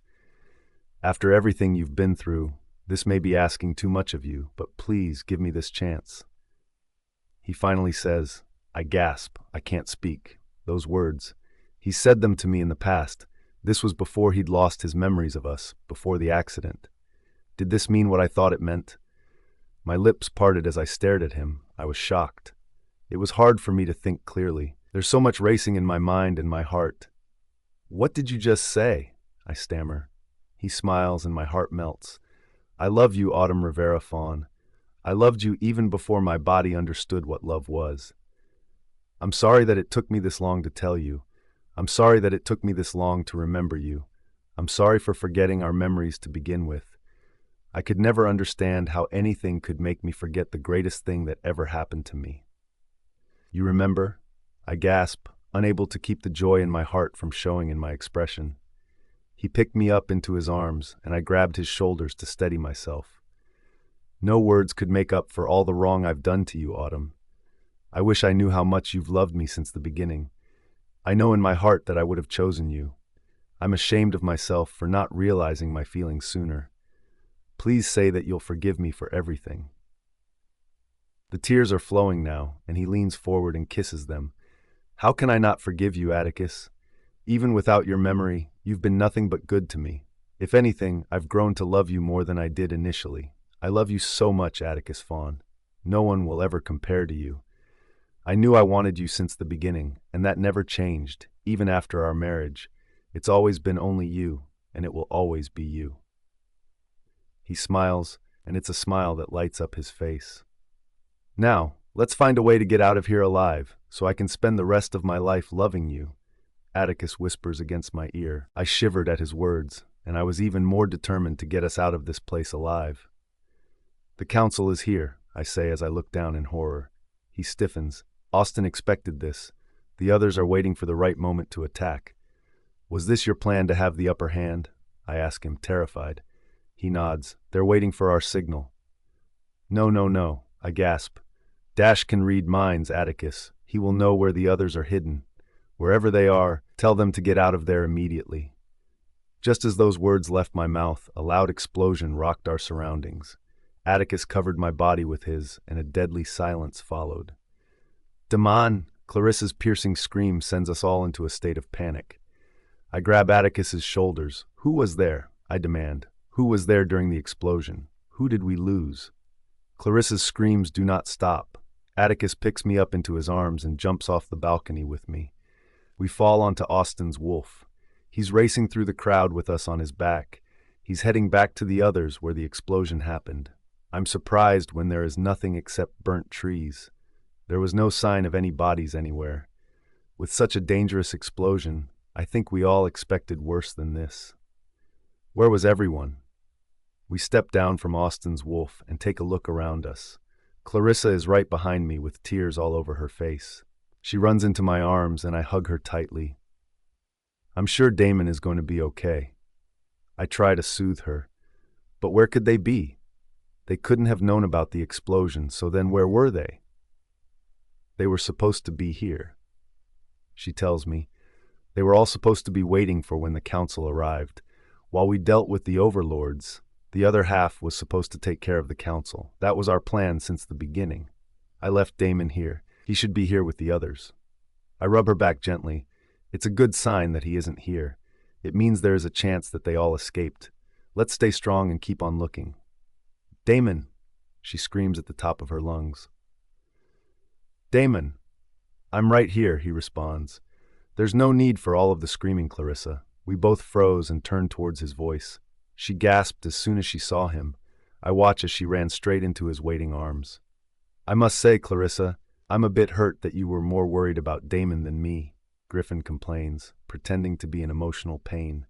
Her face turns red with embarrassment at his words as she slowly lets go of Damon. You know I was also scared for you, she says. Dante sighs. It's not like we don't already know that Damon is her favorite by now. Just because I screamed Damon's name doesn't mean I wasn't worried for the rest of you, she says. The other members from Austin's pack show up behind us. They were all here, everyone that was supposed to be dead by the deadly explosion. I don't understand, Austin says. How did you survive? He asks as he hugs his pack members. The Blackners join us next. Were they also a part of this? Did they come to save me as well? They shrug their shoulders. To be honest, we aren't sure what happened. Everything turned black, and before we knew it, we were all transported out from where we were standing to a safer location. We were confused by it for a few seconds, but that was when the explosion hit. That doesn't make any sense, Austin says. What the hell could have caused that, and how did they know where you were? Dash can read minds. He must have read all of yours to determine your strategy. You have to think opposite thoughts if you want to win against them, I inform everyone. I knew they had a secret weapon, Austin mumbles. But why did they disclose that information to you? I sigh. I don't think they ever expected to let me go. They wanted to either kill me or lock me in a cell forever. They didn't expect that I had the most amazing friends and family behind me. Atticus smiles and kisses my cheek. How can anyone not come for you? We need to get back to the others, I remind them. They're facing both the overlords and the council at the same time. We have an advantage now that they think they've killed some of us. Hopefully, this will be enough for us to win. Stay behind me at all times, Atticus tells me. I know he wants to protect me, but this was my fight. They almost killed people who meant a lot to me. All this time, I've been holding back, not showing my true potential because I thought that it would have caused more harm than good. Now I knew that to escape from these people, I had no choice but to allow my dark side to lead. I had to show them what I was capable of doing to anyone that messed with my family and friends. They'd made up their minds to dislike me. Whether I behaved well or badly would not make a difference. If they wanted to treat me like a monster, I could act like one. Austin shifts back into his wolf form, and so do the others. Atticus stays in front of me, protecting me from anyone that tries to hurt me. He didn't have to do it, but yet he did. I enjoy seeing the look of surprise on the council's faces when they realized that we were all still alive despite the explosion that was planned. They couldn't get rid of us that easily. Arthur grabs one of the council's men by the neck and sends them to the ground. Lucy tackles one that tries to hurt Austin. I looked around me. Everyone that I loved was here and fighting. My parents rushed forward and hugged me the first chance they got. My siblings were next. Gabriella and Maya were not on the battlefield, but they were still close in case anything awful happened to their mates. I felt sorry for Lucy. She was fighting against her family. Her father and brothers were all tied to the council. They had no choice but to fight alongside them. They avoided each other during battle, but I wasn't sure how long they could keep that up. Cassandra, the council's representative for witches, was leading them with the prosecutor by her side. Draven, Sir Vincent's son, was killing mercilessly. I'd already seen someone from James's pack die, and I saw others from the pack feel the pain of his loss. How much more would we lose in battle? It had only just begun, and no one seemed like they were going to stop anytime soon. "Luthace!" Lucy's horrified scream cut through my thoughts. I follow her gaze and instantly realize that Luthace was one of her brothers. He was working for the council and others when one of the members from Hunter's pack attacked him. There's a silver sword sticking out of his chest, and I watch in horror as blood comes out of his mouth. His eyes are almost entirely white, and his skin is changing color. I can hear the cry of Eden and Isabella's wolves from a distance. They were also not part of the battle, but they must have heard Lucy's gut-wrenching cry, or maybe they felt it in their hearts that their brother was seriously hurt. The overlords saw this as an opportunity to attack the rest of us now that we were all shocked over Luthae's dying. I watch with horror as Atticus is lifted into the air suddenly. "Atticus!" I scream. They're repeating what they did to him in the past. His body shook as they tortured him mid-air. He's not the only one. They have Hunter next. One by one, they're torturing the people that I cared about. They'd caught us by surprise and used our shock to their advantage. This couldn't be happening. My eyes moved from left to right, watching as they continuously took people I cared about. Sir Vincent had my mother's throat in his hands and was squeezing tightly. It was like I was having the worst nightmare possible. Griffin is the next person that they take to torture. They try to grab Clarissa, but Damon saves her just in time. Atticus cries out as they increase his torture. "Stop hurting them," I scream. "Please stop it." No matter how much I begged, they weren't listening to me. I couldn't take it anymore. I couldn't lose these people. I couldn't let them take them from me. I wouldn't allow it. "I'm warning you," I scream. "Stop it, or you'll regret it."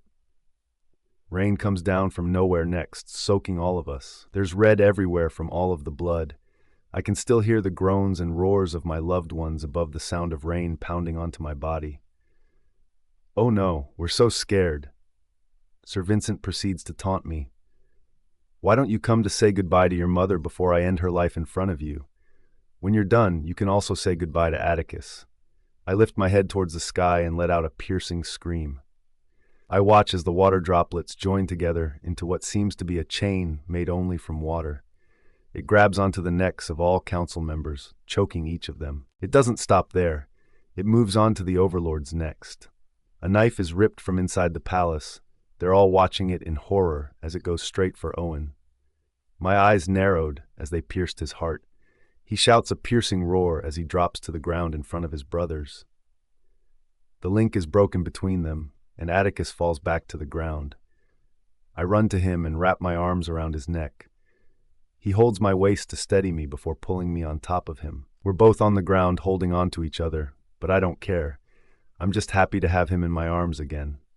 Isabella and Eden joined us next as we all ran to Lucy, who was holding Luthae's in her arms. Hunter and James hold on to their mates as they scream for their brother. Owen points at Luthae's. They're both dying. Not just one. He doesn't say anything, but Dash seems to understand him as he drags his body to Luthae's. "What are you doing?" Lucy screams. "Do not touch my brother, or I will kill you." "He's trying to save him," Dash growls. "If he transfers all of his power to Luthae's, he will be saved." "It's true," Lucy's father confirms. "Let him do it. Let him save my son." I watch in amazement as Owen touches his forehead to Luthae's, unconscious and barely breathing. A red light surrounds them for a few seconds before disappearing. Owen drops to the ground, completely lifeless, leaving his brothers to mourn his loss. Lucy holds Luthae's against her as her brothers surround them. They're all looking down at him with pale faces. "Why is nothing happening?" Isabella cries. "Why is my brother not waking up?" "Izzy?" Luthae's croaks. We all gasp after hearing his voice. Everyone begins to celebrate when he opens his eyes and hugs Lucy back. They can't stop their tears from having their brother alive and safely tucked in their arms. Lucy's father leans down and pulls his son into his arms. My heart swells with joy to know that we have him back. We're shocked when all of the overlords surround him. "What are you doing?" Isabella growls. "Luthace Cross, son of Richard Cross, you are now a member of the overlords, and as such you must follow all of our rules or be killed." The overlords say in unison, "What will your choice be? Do you accept our offer, or do you decline?" "What?" Lucy demands. "What the hell are they speaking about? He's not an overlord." "He is one now. The moment Owen passed his power onto him, he became one. Let's not forget that the only reason he's alive today is that Owen chose him." Jagger growls. Luthace looks almost in a daze as he looks at everyone around him. "I think he's tired of the fighting, we all are, but we are willing to continue if it means it can set him free." "I accept." His entire family is outraged by his response, but it doesn't stop him from getting up and joining the overlords. "But I have a condition. I want this stupid fight to stop immediately. We've lost too much already. As the overlords, you should be more concerned with protecting the people. Autumn is not a threat if you don't try to hurt her first. Let her go. Besides, Autumn cannot be as strong as her father without her brother and sister. The power was split amongst them. Since no one knows where her siblings are, I think it's safe to say that she isn't a threat." "Okay." Dash cuts in. "You have a deal. Everyone has 10 minutes to get the f*** out of our territory. Luthace, you're one of us now, which means you stay here." Cassius. "It was never my intention to save my sister's friends, but if the overlords killed them, their chances of getting out alive would have been slim. I didn't want to risk it. I needed both of them alive. The only way for that to happen was to keep the people trying to free Autumn alive. They're lucky that I decided to pass in for a few minutes just to see what everyone was like in the middle of battle. If I hadn't been there, many would have died from that explosion meant for the werewolves. I was the one that protected them from the explosion. Everything happened so quickly that none of them were even aware that I was there. I stayed long enough to ensure that they'd gotten out. I wasn't about to let my mother believe that they'd survived, however. I wanted her to grieve just like I suffered when I found out she'd killed my father. If she thought the overlords had both of my sisters locked in their dungeons and were waiting for the right moment to kill them, she would blame herself until she died." "Cassius!" My mother shouts my name. Today I would not let her voice annoy me. I was getting better at ignoring her. I couldn't deny that she was good at pissing me off, however. "Are my daughters safe?" she cries. "Please tell me that you protected them." Why did she always choose when I was in the middle of a game to bother me? "Cassius!" she shouts. "I know you can hear me, son. Please tell me everything that happened. Did they free Autumn? Is she okay?" This was my time to shine. I couldn't wait to break her heart. "Atticus, I can't stop staring at Autumn. This was what love felt like when you finally accepted it. It was amazing. I loved this woman more than I loved anything in this world. Others were terrified of her power, but I was amazed at her strength. She saved everyone today. I don't even know if she acknowledges how amazing she is." Isabella runs over to my mate and hugs her tightly. "Thank you for saving my mate. Thank you for also saving my brother. You're the one that stopped the overlords and the council from taking so many of our loved ones from us." "What are you saying?" Autumn asks in shock. "I should be thanking you and your family. They were only placed in danger because they were trying to save me. I'll forever be indebted to all of you. Words cannot explain how much joy it brings me to know that I have such amazing friends. You're like family to me." She isn't the only one to thank Autumn for what she did today. Almost everyone at the battle told her how amazing she was. She took my breath away, and I'm sure she did the same for the others. How could anyone ever think that she would be anything like her father? Autumn had a heart, something her father never did. She protected the people she cared about. I was so damn proud of her, and I wished that she could see herself through my eyes.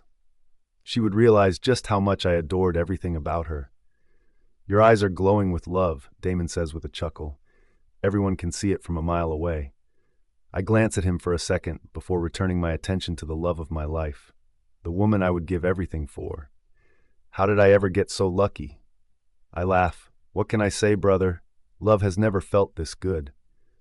Even with Anya, it never felt like this. Autumn was different, and she proved that every single day. What do you think saved us from that explosion? He asks me. You should have been there, Atticus. It's hard to explain in words what happened. I don't understand what caused us to move from one place to another and so quickly. Someone saved us, and I wish I knew who it was so that I could thank them. I didn't understand who would do something like that for us.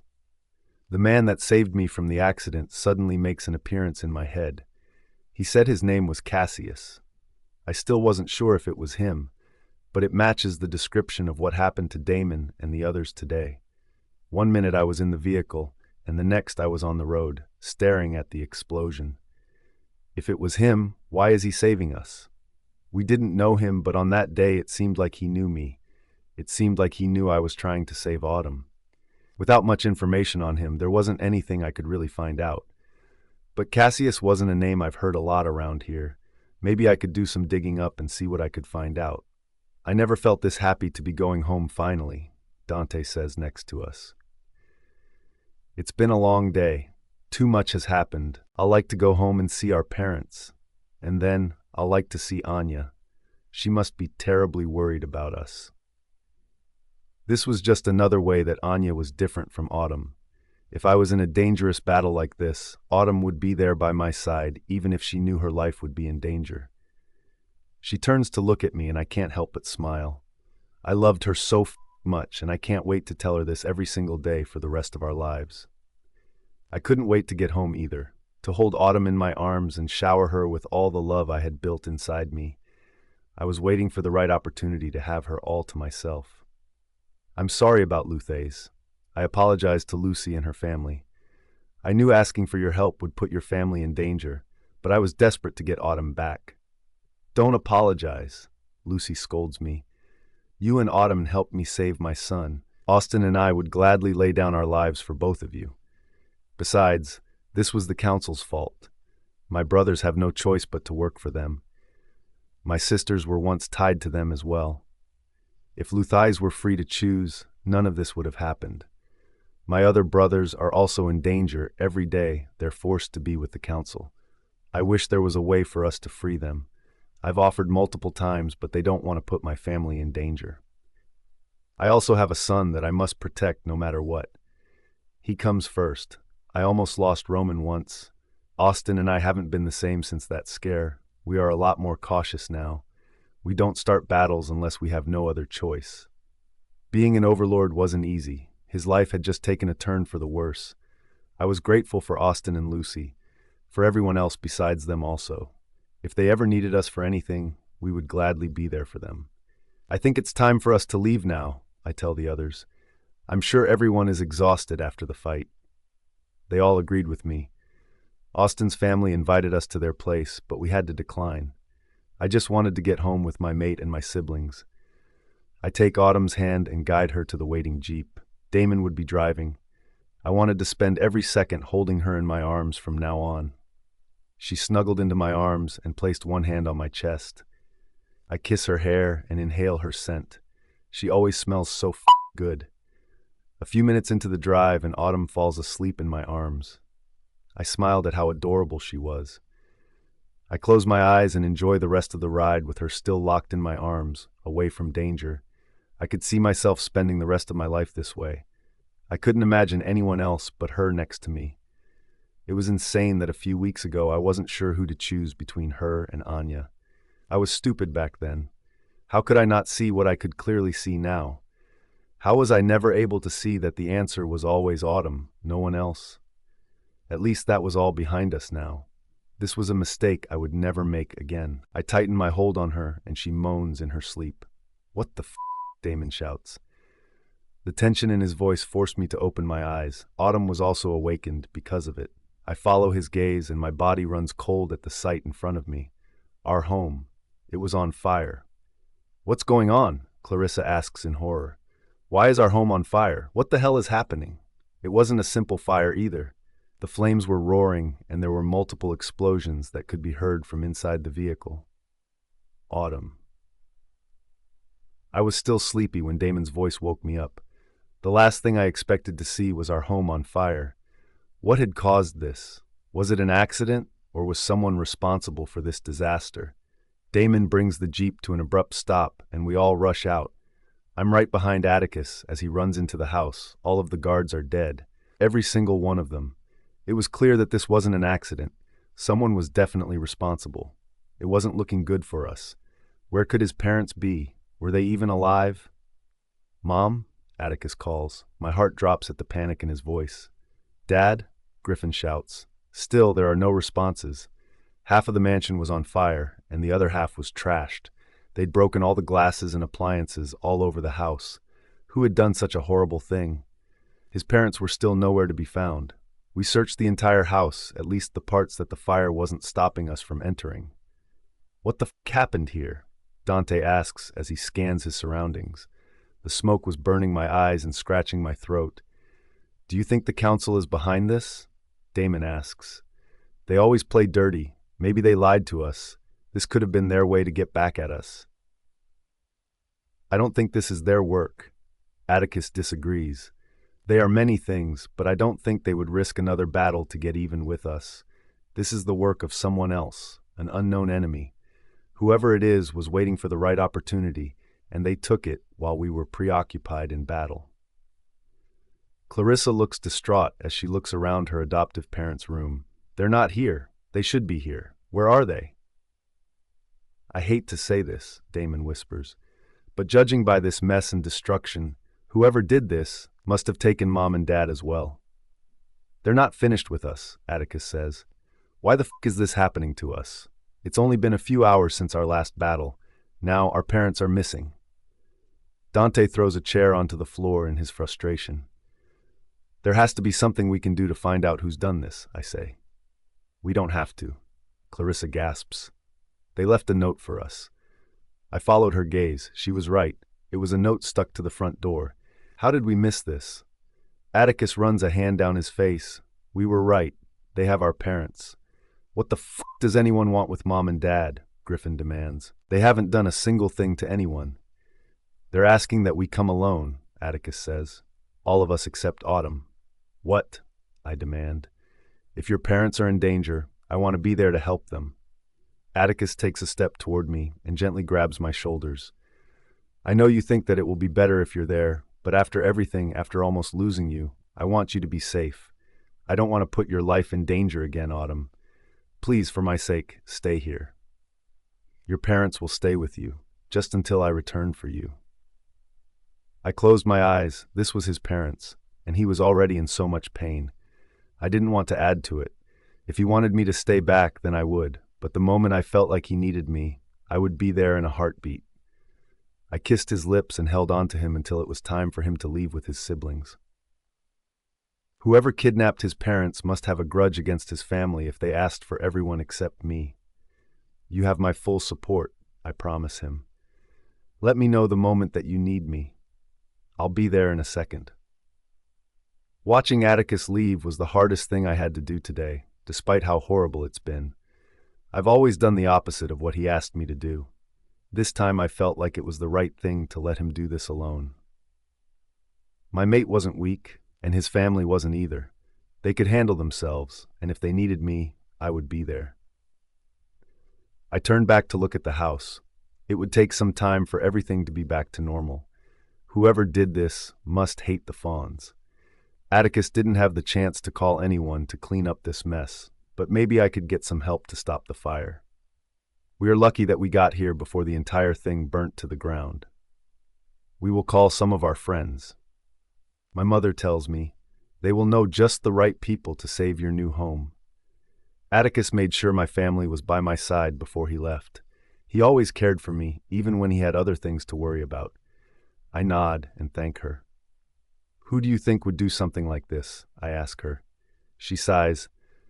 "I wish I knew, darling. The list of our enemies has only multiplied over the past few years, and it's been the same way for the Fawns. It can be anyone at this point." "Mom," I whisper, "do you think Skylar will try to harm my family? I almost lost many of them today, multiple times. I'm terrified of what will happen when Skylar returns for me. She touched my cheek lightly and kissed my forehead. I know you're terrified, darling. We all are. I believe that you're safe for now, however. What Luthais said is true. Without knowing who your siblings are, Azai's men cannot get the power that they need to rule. They need all of you. As long as your siblings stay hidden, everyone will be safe. I never thought I would wish never to see my siblings in this life, but if that were the only way to keep my family safe, I would take it. My mother knew what she was doing when she separated us. She knew what had to be done to keep us safe from Skylar and everyone else that wanted to harm us. Now I just had to hope that whoever had taken Atticus's parents didn't already harm them. I had to hope that Atticus would get to them in time.